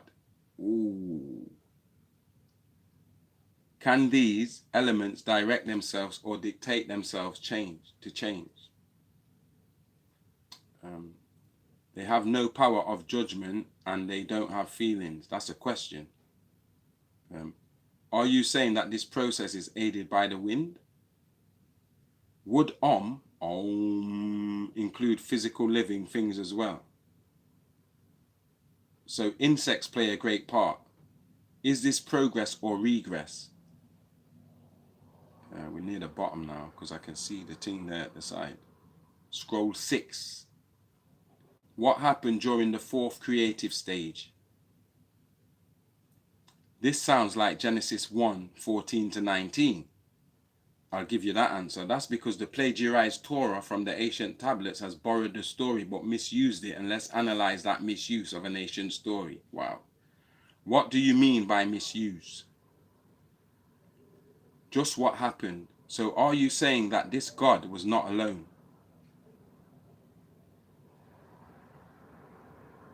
Hear what he says, yeah? So you are saying that this God was not alone. Actually, the word God is not there. The Hebrew word that is in the Torah is Elohim. So the Elohim is a plural. So no, God weren't alone. And it in itself is not a single. It is a plural of Elo, the single. So that answers the question answers itself. Wow. So these Elohim were the gods of the Hebrews. Not really. It was just a title used for the pluralization of Elos, because in Genesis 31:30, as pagan gods, Psalms 8 verse 5 as angels, Psalms 82:6 as men. So it was merely a title describing the beings that lived, roamed, ruled, and visited the planet during that time. Question. So this was the original creation of lights. What is all of this talking about? What is all of this talking about? What's he say there? The Megillah. Oh shit, I've got the Megillah too. That's the Nazarite Bible. It's totally different than the Bible. A time will come when I read that too. I've not even finished it myself. I'm about halfway through. What is all of... Oh, okay. So why is it repeated in verse 14? What is the meaning of the word firmament? Genesis 1 verse 7-9 and Psalms 19 verse 1. The Rakia, the firmament, right? I'll leave that for when we come to the end of this book. What does the Hebrew say? Rakia. I just said it. Is there a question up there? No. How can a person dwell in the air? Is Nibiru a craft? So where was their God? Just what does Nibiru mean? See, it's getting to the gist now. Picture of Nibiru. Where does the meaning planet of the crossing comes in? Yeah. So are you saying there is more than one Nibiru? Shall I give them the... I'll wait till later, man, till we reach there. Are they all shaped the same? I probably gave it away by reading that next question, right? And it involves Burak. If you're a Muslim and you know what Burak is, this is going to go into Burak and what Burak really is, yeah? It's not a donkey or a mule with wings, okay? Question, so is Nibiru a UFO?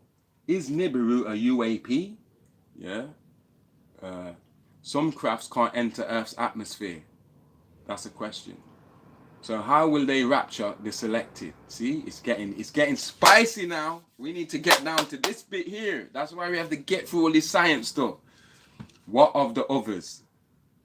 Let me just say here, he says, many will not survive the cataclysmic calamities that are befalling the planet. Have I not said this to you guys? I said all of us ain't gonna make it, man. I've said this numerous times. Look, what of the others?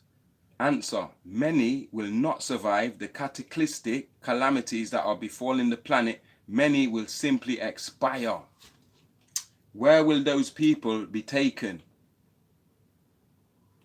Woo! I'm seeing the answers. I'm not going to read them till we get there. Will they reside there forever in this heaven, sitting on clouds? Will we just sit down forever? Is this what happened before? Is this different than the sun in verse 14? Yeah? Whatever that verse 14 means. Yeah? And here somebody's wrote on the paper, yeah, underneath that question, is this what happened before? And after the answer, they've got black sun or the black sun. Question, so just what are the lights mentioned in verse 14? Yeah? Is this different than the sun in verse 14? What's the difference? Yeah? What does it say? And what does it mean? What was the purpose for the creation of the sun? What does the word sun mean? How are stars formed? How does a star give off light? Which elements are used in the formation of stars? What is a light star? When does a star's light become dim? What's the next stage after becoming a red giant? So a star goes through stages, stages of growth, just like you do. Remember, the stars are alive. Um, what is a black hole, right? So black holes are like magnets. What happens when stars start to die? What happens to the bubble? What is a nebula? What does life on Earth depend on? What is the purpose for creation of the sun, moon, and stars? What was their purpose? Um, what about our sun and moon?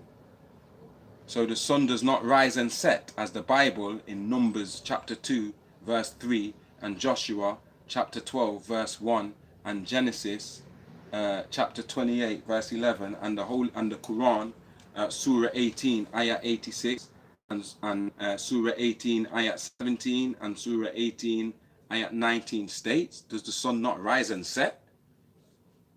Absolutely not. I'll give you that, yeah. Another degree in enforcing the spell of religion based on faith and beliefs. The earth does not stand still, nor the moon, nor the sun, or any other heavenly body for that matter. The planet is moving around the sun. The sun is not moving around the planet so as to rise and set. It is made to appear that way for those who do not wish to investigate right knowledge, right wisdom, and right understanding. How do the heavenly bodies control time? Why was the moon created? What is the purpose for these changes? Who is the ruler of the plant kingdom? So is that why we have summer and winter solstices? So it does stay a lot in the science, but here we go. And how did we learn to monitor the sun from the moon? I thought the moon broke away from the sun. How did they become objects of worship? And do the stars give sustenance to earth? So you can see the kind of questions we're going to come up to. What is the lie? Why would they hide this fact? What's an aquarium? So are you saying that the planet Earth is actually an aquarium? So when the Elohim, as the Bible calls them, arrived here, there was nothing here?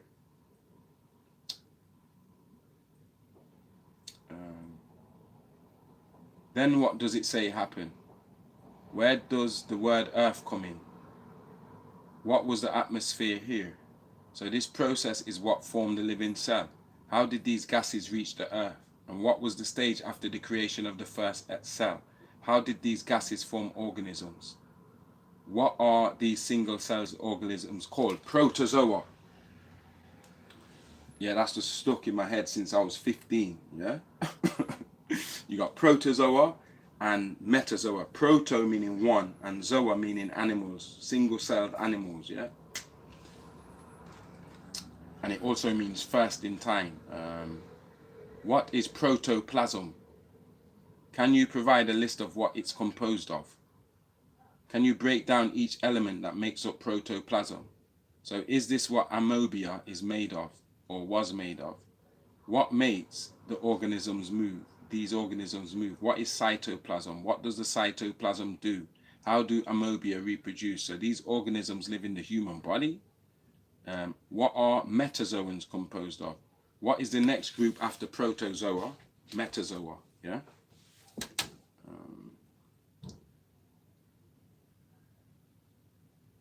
So all of this is controlled by El Elyon. What is the difference between El Elyon and El Kolom? That is, I'm gonna like that. How did things become? So existence vibrates.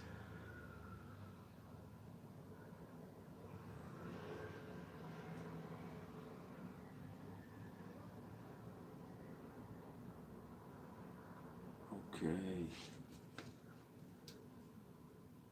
What is an Ennead? Is there another level? These heavenly hosts are actual beings, and these beings govern life. So what about animals? Do the lower forms of life come from that? So now, other animals appear dumber than man. So all animals originated from water. What does the word dinosaur mean? Question. So dinosaurs just lizards.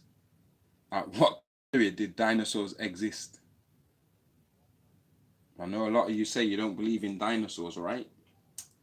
How did these animals multiply? We might have 2-3 days of this book before we get done. Did you ever wonder why the Neteru made things function in pairs and not threes? Can you witness and understand the consistency involved in the Neteru's master plan of the creation of everything?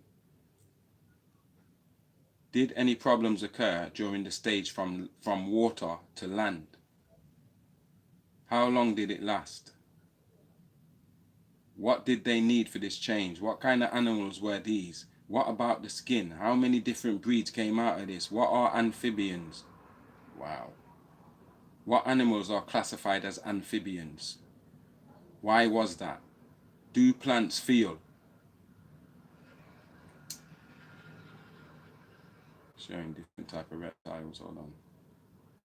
So this is scroll 8. How was it possible for some creatures to grow into such massive structures, such as the whale? Yeah, the thing wham like them blue whale. Question, so the original people of Earth were pygmies? Pygmies is not the right word, by the way, right? It's tarites or tar than egg. Pygmy is an insult, yeah? You're insulting them, calling them that, right? Even though it's just a word that signifies pigment, melanin. Pygmies, pigment, but still it's an insult. The name is tarites or tar than egg or the Anu people, right? What are cells? What is the similarity between a cell and an atom? So does the cell increase when an animal increases in size? And how does that work? Are you saying that atoms and cells are not the smallest forms of energy and life? Just what does Neteru mean? What happened after that? Were there any defects? So prehistoric Earth was home of many large animals. Yeah, most of them were oversized. Why is prehistoric used? Because white people history only go about 4,000 years. So anything before him, he calls it prehistory. I'm just going to give you that one. Question, what do you mean? Question, and what was the cause for their extinction? So the rapid change wasn't adjustable for these dinosaurs. Did the plants unalive also? How long did this process take? So evolution is a fact. And make note, evolution and Darwinism is not the same thing. Darwinism is not a fact. We're not talking about Darwinism yet. Okay. So they needed time to evolve or evolve, which is just grow. Yeah. So there was a control over the growth and death and extinction. Shit. Was this a grand plan? So the meaning of life is. Have they? Were there any intervention? Were there other interventions in life's master plan? Have they agreed on what happened? What really happened? Then what happened? Did this life ever change? This sounds like the creation story, is it? Well, in reality, creation, as mentioned before, simply means growth, right?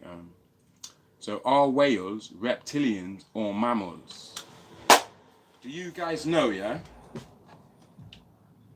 that whales have hip bones, which means that there was a time that they used to have legs. That means there was a time that they was on land and walked on the land. Do you know what the cousin of a whale is? And you can go and Google this and research it for yourself, right? Cattle. You're going to say, what? Yeah, cow? Bulls? Cows? Yeah? What do they call a baby whale? A calf. What do they call the big whale? A bull.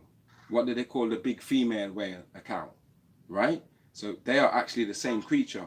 Yeah? It came out of water, came onto land, and then went back in water.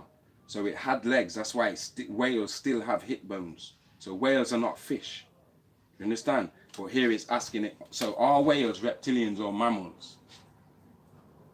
You know what? I nearly was going to read that, but I'll leave it. We need to leave some shit. So I think scroll 9 is the last piece because it don't look like we got much more to go down.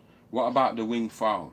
Does this still happen? So hold on. What about the winged fowl? So birds are reptilians also.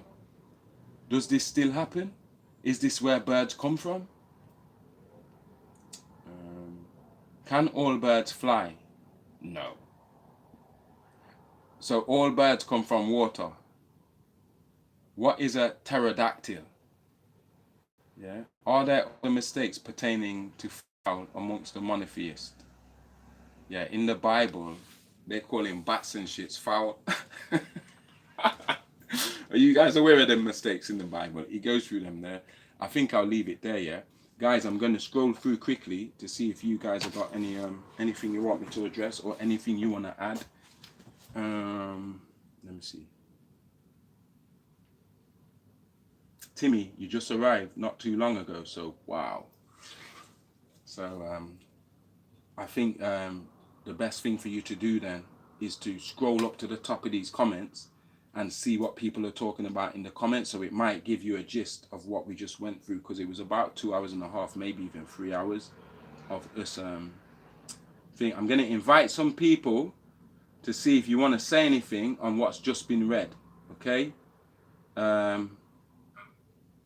Mostly I'm going to invite Mafians and Mafianas, but there will be a few people who'd probably be your first time up here. Don't feel no way. You don't have to accept the invite if you don't want to. You can just sit back and listen.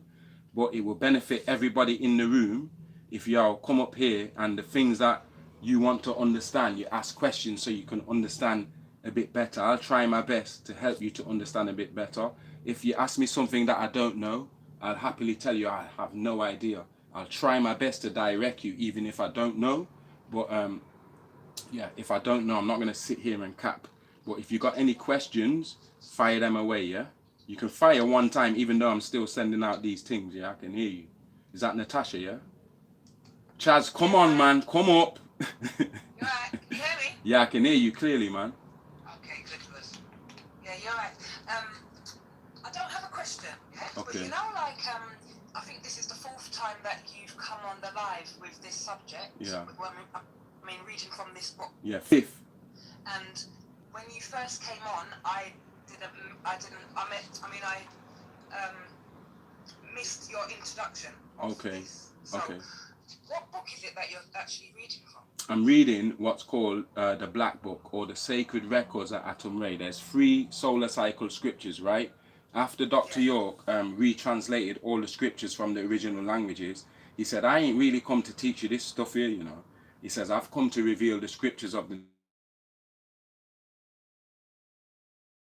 these lunar cycle scriptures will become obsolete. So he said, I've come to give you something that is above and beyond Torah, Bible, and Quran. So first, yeah, Pagadush Lohat, or what you call the Holy Tablets. That was first. And then second was the Sacred Records at Atum-Ra, what I'm reading to you now, the Black Book. And then third was the Gold Book, the Sacred Tablets of Tamaray.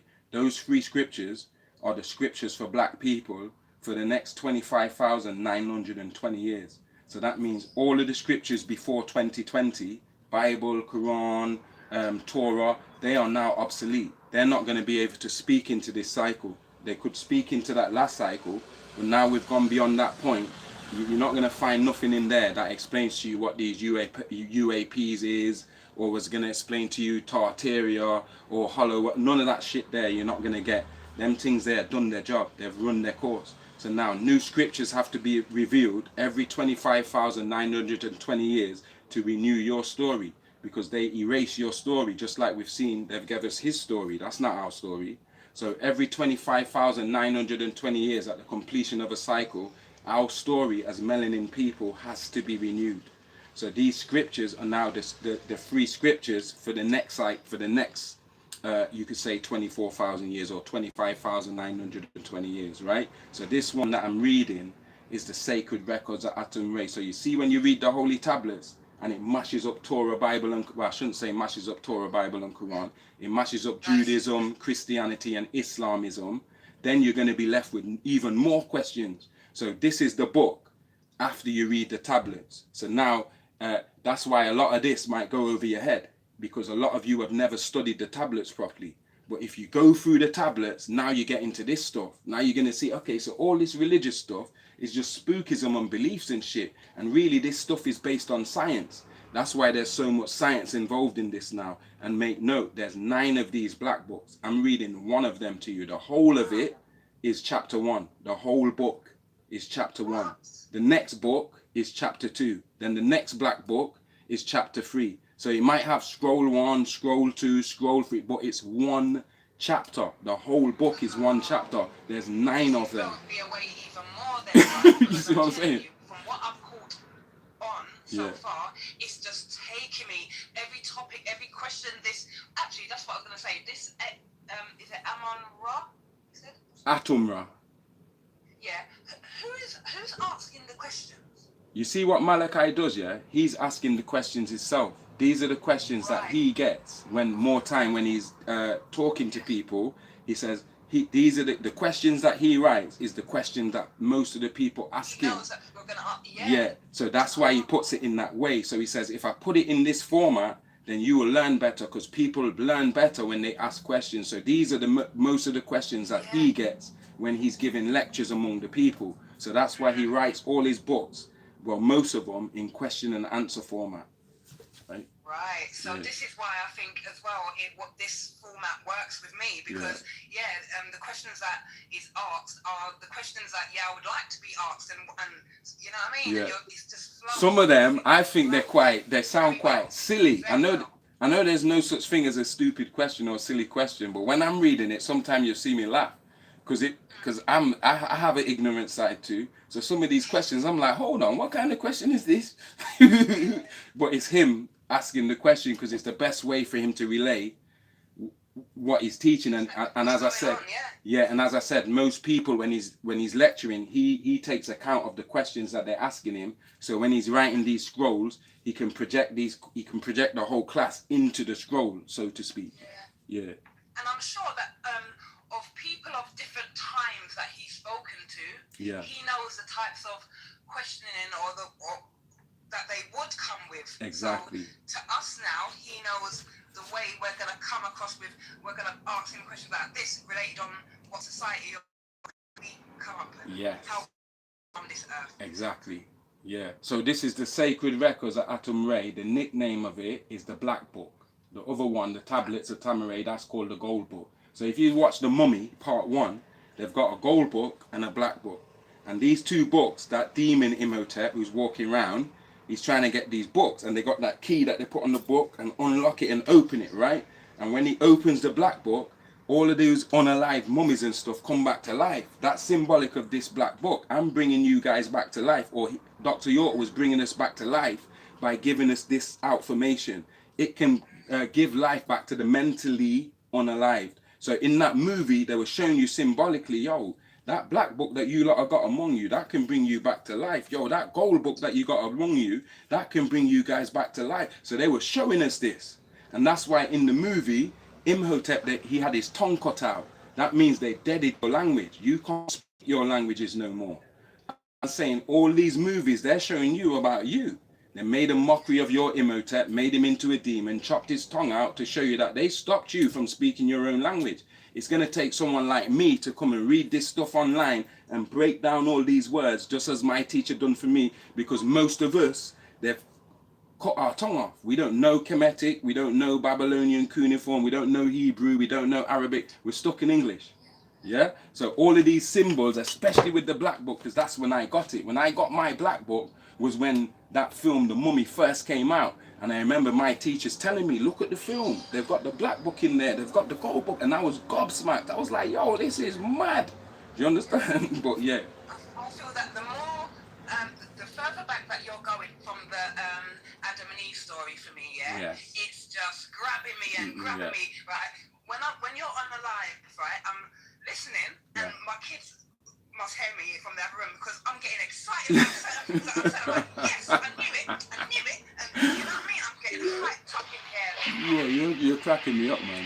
Like, yeah, I like to hear that because. I just want to thank you so much. No, man, like, listen. As I said before, I know how busy you are and how hectic things can get, but Yeah. this is great. You see, like I said to you behind the scene, let me say this to the people, yeah?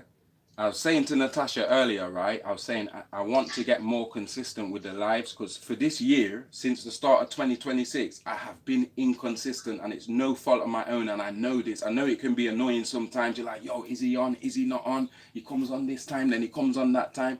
But bear in mind, in the background, I'm doing 3 and 4 things and there's only one me. I wish I could clone 3 or 4 or 5 more of me. So yo, you write the new book, you do the lives, you go over there and organize this slideshow presentation. You understand? Sometimes it's like I'm juggling and then I get lost in the workload. And then if things are happening, like I've had about 5 unalivings in my family, right? That people are just dropping like flies. People have health concerns. My leg went in July. I had all this sciatica shit going on. So this is the first year since 2018 that I have not released no books.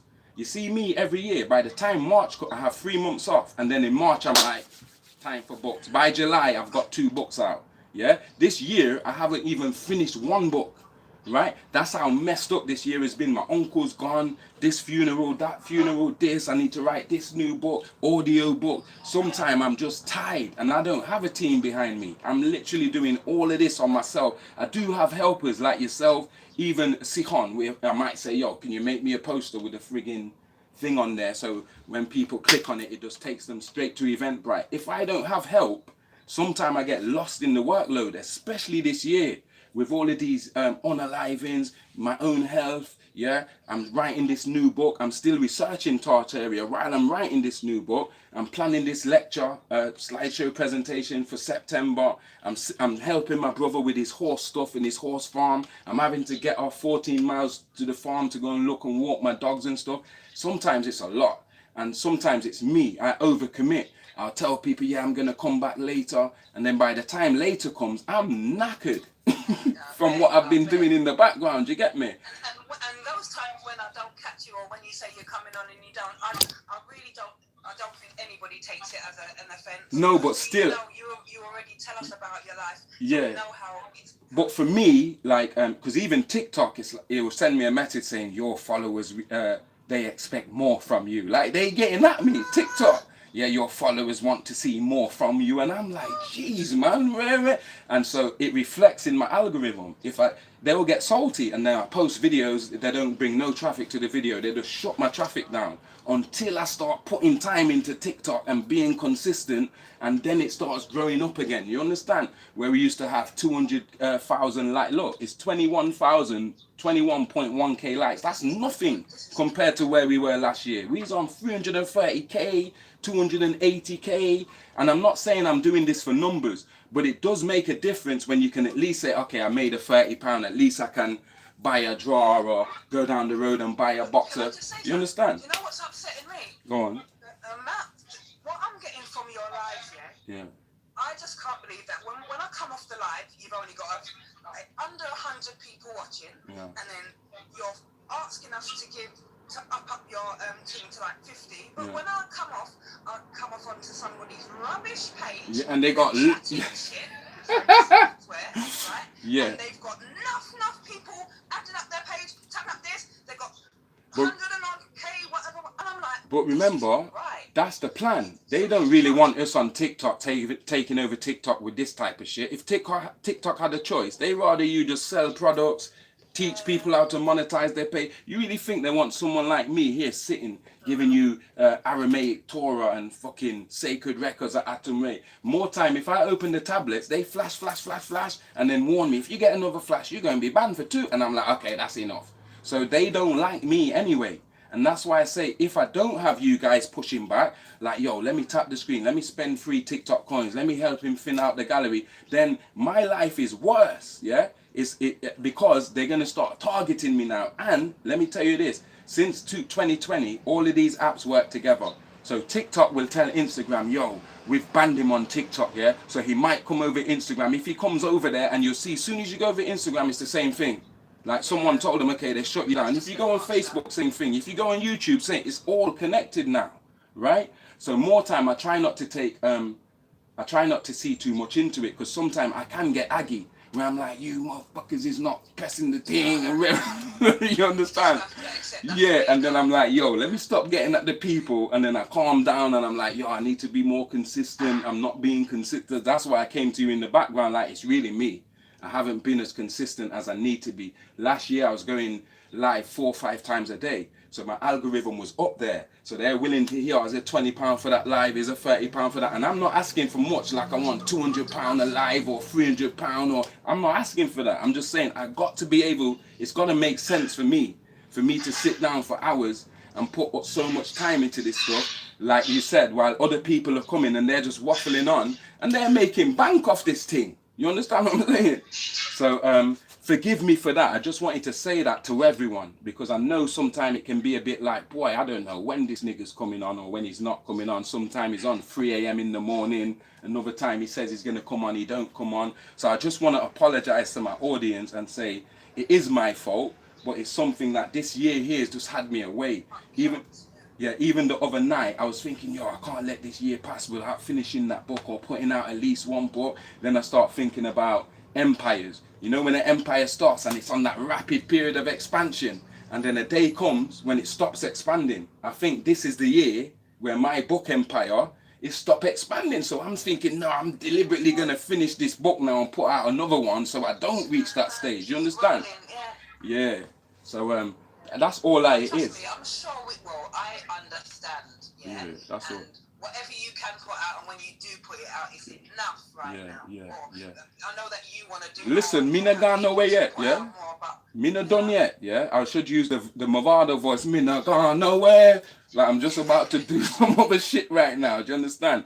Audio books. That book, Escape from the Chicken Farm. I only got to write 2 more chapters, but I've literally just the whole year just been in a limbo. Like, yo. And especially when certain things take you off of your focus. You know. Yeah. How are you supposed to get back? And you know what it is as well? When I was writing so much books, my mother actually started worrying. She sat me down and she's like, son, I think you need to take a break. Just take a break. Yeah. Just concentrate on the books you already got. And she'd be saying that so much. I indulged. I said, you know what? Let me just take a chill pill. I should have never did it. Because since I eased off, it's like, yo, I can't even start back up. Yeah. I should have just continued what I was doing. I was like, let me have a month off. It's turned into 10 months. I haven't put nothing out. I did no other presentations. All I've done is a couple lives. And so it's not good enough no more. So today, being the solar eclipse and all that, I woke up like, nah, I'm going live 3 times today.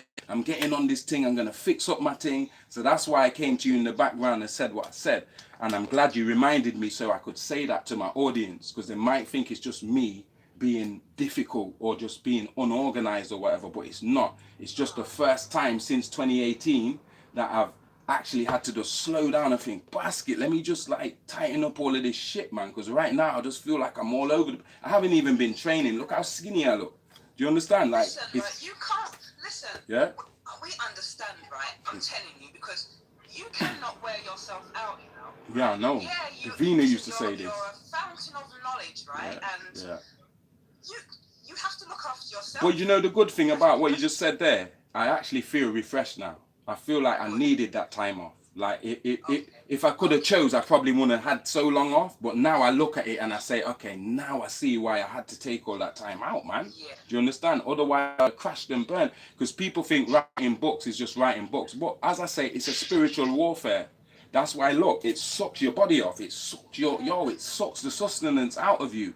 If you're skipping meals and you're staying up all night and you're just on this hyper focus, if you're not looking after yourself, right, you can just end up, And that's why I say sometimes when I say, basket, Yahuwah, you need to send me a wife, you know, that can say, hold on, you done yam? And she cook a man, because I'll just skip it. I won't eat, yeah? I'll just skate through the days and then think, I've just neglected myself and rare. Do you understand? So it's just me sorting out where I am. I have faith in me and my purpose and my path, and I have faith in the Most High. Yeah. So I just think it's just time. It was just that time this year for me to like have that moment with myself and sit with myself, and then seeing my uncle gone in the way that he did, and me going to his funeral. That it was the last thing I needed. I needed that to go and reconnect and because I ain't been back to Antigua for 25 years. I came back here in 2001. We're in 2026. So I'm the only one that's never been back. So I needed to go back for various reasons, just to close certain chapters and stuff. Did you feel like you got some good rest? Oh, hell yeah. That's what I'm saying. I feel recharged now. Seeing certain faces from school and my childhood and I needed it. I needed that recharge. I needed to be re-inspired and to find my purpose again. And I feel like that's what Antigua did for me. Do you understand? Yeah. So I just want to make that clear, man, because people might think, this guy's impossible to follow my man. You never know. Life is life in as well, you know what I mean? Yeah, everything. that's it, you know. But yeah, I'm glad to be sharing this with you guys. This Sacred Records Book 1, yeah, because I really feel a lot of us are caught up in the spookism of religion, and a lot of us have forgotten all the stuff that we learned in science class. This shit is jogging a lot of people's memory. Like, shit, I remember learning something about this, but a lot of it is lost on us. And it's only when we go back to it that we start seeing through all this religious bullshit that they did to us. You understand? Yeah. I was just telling my 12-year-old today that, listen to this. I said to her, can you believe it? These kind of questions was what I was asking him when I was young, yeah, and I was always getting some fobbed off answers about things, or being seen as the one that don't get it, the one that can't understand. How come everybody else can and this one can't? Yeah. But now when I'm listening to you, why am I getting all my answers? I said to her. Yeah, you see, but like nothing happens before its time, innit? So you weren't supposed to know. You weren't supposed to have certain answers before. You were supposed to come to this. True. Yeah. Everything is ringing true. Yes. You know what I mean? So why am I not to go along with this? You know what I mean? Why am I not to listen and take it in?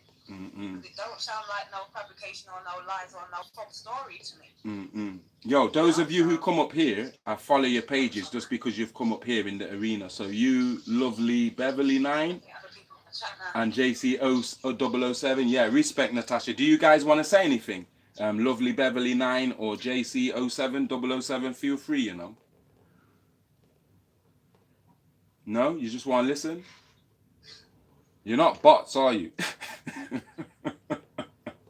I'm just joking, man. Let me scroll through some of these. Natasha, you can keep talking if you want, or ask me some other stuff. I'm going to see if there's anything else. Okay, Nate the Great says, symbiotic means a beneficial partnership between two separate organisms. My G, thank you for letting me know that, because I didn't know that. Yeah? Because I was thinking, when I heard the guy say earlier about or was it Grace or one of them said something about symbiotic, all of a sudden I'm thinking Venom. You know the movie Spider-Man Venom, the Venom dude, and that thing, that black alien thing that makes him into Venom. It's called a symbiote, isn't it? So when I'm reading that symbiotic thing, I'm just thinking Venom. But a symbiotic means a beneficial partnership between two separate organisms, and that's from Nate the Great, best Maroon Warrior. Shout out to Nate the Great, right? Are they conscious, the bacteria? Yes, they're intelligent. They're intelligent, conscious beings. Everything has consciousness, as I said earlier. This little block that I put my phone on, this is conscious. Why do I say that? Because the atoms have to hold a certain arrangement for this to remain what it is. This book has consciousness because the atoms that make up this book have to maintain their arrangement for this to remain a book, just like my atoms have to maintain their arrangement for me to remain this person. Everything has consciousness, even a stone, even water, even the wood, because that is all made of atoms, and the atoms have to arrange themselves in certain ways and patterns to differentiate between objects. Does that make sense? So you know with the atoms, yeah? Is atoms get their power from electricity? No, atoms get their power from the mitochondria DNA, which is the powerhouse of the cell. Remember we went over that? Yeah. So that's why the female part of the cell is so important, because that's like a nuclear reactor. Like how we have nuclear plants that supply nuclear energy, the mitochondria DNA in the cell is the nuclear reactor. All of the energy, well, most of it, comes from that nuclear powerhouse inside the nucleus, which is the mtDNA. You understand? So, am I right in saying that with the mitochondria, yeah, you know, like say, everybody has to eat food to live, right? Yeah. It really doesn't even matter really much about the substance of food that kind of goes in, because as it goes in the system, it has to get into a protein, into a carb, all that. It's got to go through all the systems, and it's got to get to the mitochondria first. Yeah. Before the I can't even say it. Mitochondria says, right, now it can energize the body. Yeah, it synthesizes it and changes it into energy that the body can use. Yeah, like it's got to get to that first. Yeah. Oh. Yeah. So like I said, I used to like science in school. But I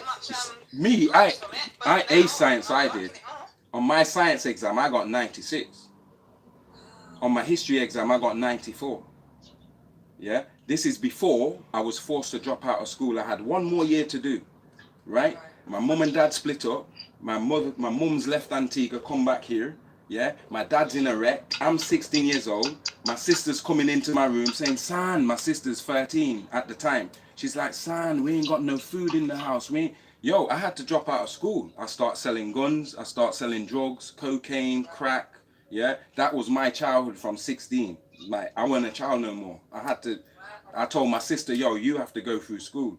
I can't do it." The teachers came to my yard. One of them was crying. He was like, "Please," the science teacher, Mr. McIntosh, he's like, "Yo, you're my best student. You only got a couple months left." I was like, "Unless you're going to put food on my table," because there's no gyro out there or benefits or nothing. I can't have my sister coming in my room and every morning before we go to school and I ain't got no food to give her. I ain't got no money. Yeah, so being that my uncle had all these drugs and all these fucking shit hide where I used to wake up at 3 o'clock in the night, go where he's got the drugs hidden, take fucking crack, take guns, this bag of guns, I got Mac 10, I got 380 special, you need a 38, and I would sell them at school. At lunchtime, you come in the fucking dinner hall, and here's the ounce. I'm talking big man. I'm 16. These men that are coming to check me are 30 years old, 40-year-old Rasta man. That's how I came up. I hustled up the money and flew me and my sister back to England. We reached here in 2001. Do you understand? That was my childhood, and I don't regret it. My sister, to this day, me and her are like this, because she never forgot. She says, "Yo, you jeopardized your future just so I could go through school." Because she came out with all her GCSEs and shit, the equivalents, yeah? And that was based on me just standing on business like, "Yo, son, you're going to have to sacrifice yourself. I know you love science and history and learning, but you're going to have to become your own teacher and just provide a base so that my sister's not going to come home starving or she's not going to wake up starving. We got exams and shit. We shouldn't be fucking bellyache and we got exams to study and shit." So at that point I said, "Nah, I'm done." You understand? Yeah, so when I came back England, that's when I went to uni. Now I said, okay, now I can address it. Now I can go and do this access course and get into uni and study film, TV and philosophy. But that's basically my story. You get me? So I think I needed to go. Yeah, I needed to go back to Antigua just to have closure to all that. Do you understand? Especially now that my uncle's passed and my dad's passed. I just needed to go back, reconnect with certain faces, even just disconnect with certain people that I needed to see just so I can disconnect with them. I had that going on too. Do you understand? So, and now I'm back in England. It's like, okay, now my head's clear. Now I'm ready to tackle this thing. I'm ready to write 17 more books. Do you understand what I'm saying? I'm ready to make audio books. I'm ready to do slideshow presentations, yeah? But I got to take my time doing it. I got to make sure I'm doing it properly and maintain the standard. Do you understand? So today is the first day where I'm like, nah, I'm coming live at least 3 times today, hopefully 4. Yeah, so I can, and then that's how I expect to continue. That more time, breakfast, lunch and dinner, there's some type of live going on. I have to treat this like it's a job. The people in them who treat this TikTok like it's a job, it's a 9 to 5 job. Yeah, there's no days off. Them who do that, those are the ones who make money off TikTok. I mean, make a living. They don't have to worry about going working here or going working there because they treating this like a job. Let me tell you something. For me to have 17 books, that's what I had to do. I had to wake up every day at 9 a.m. and say, "This is your job, son. You have to fucking be on this until 5 o'clock. Just like you have an hour break, I have an hour break. 12 o'clock, I have some lunch, then I'm back on it. I'm doing something to do with writing my book." That's why I've got 17 books. Because I started to treat it like a job. It's not just a hobby. It's not just that's, oh shit, is this dead? Oh shit, this thing died on mine.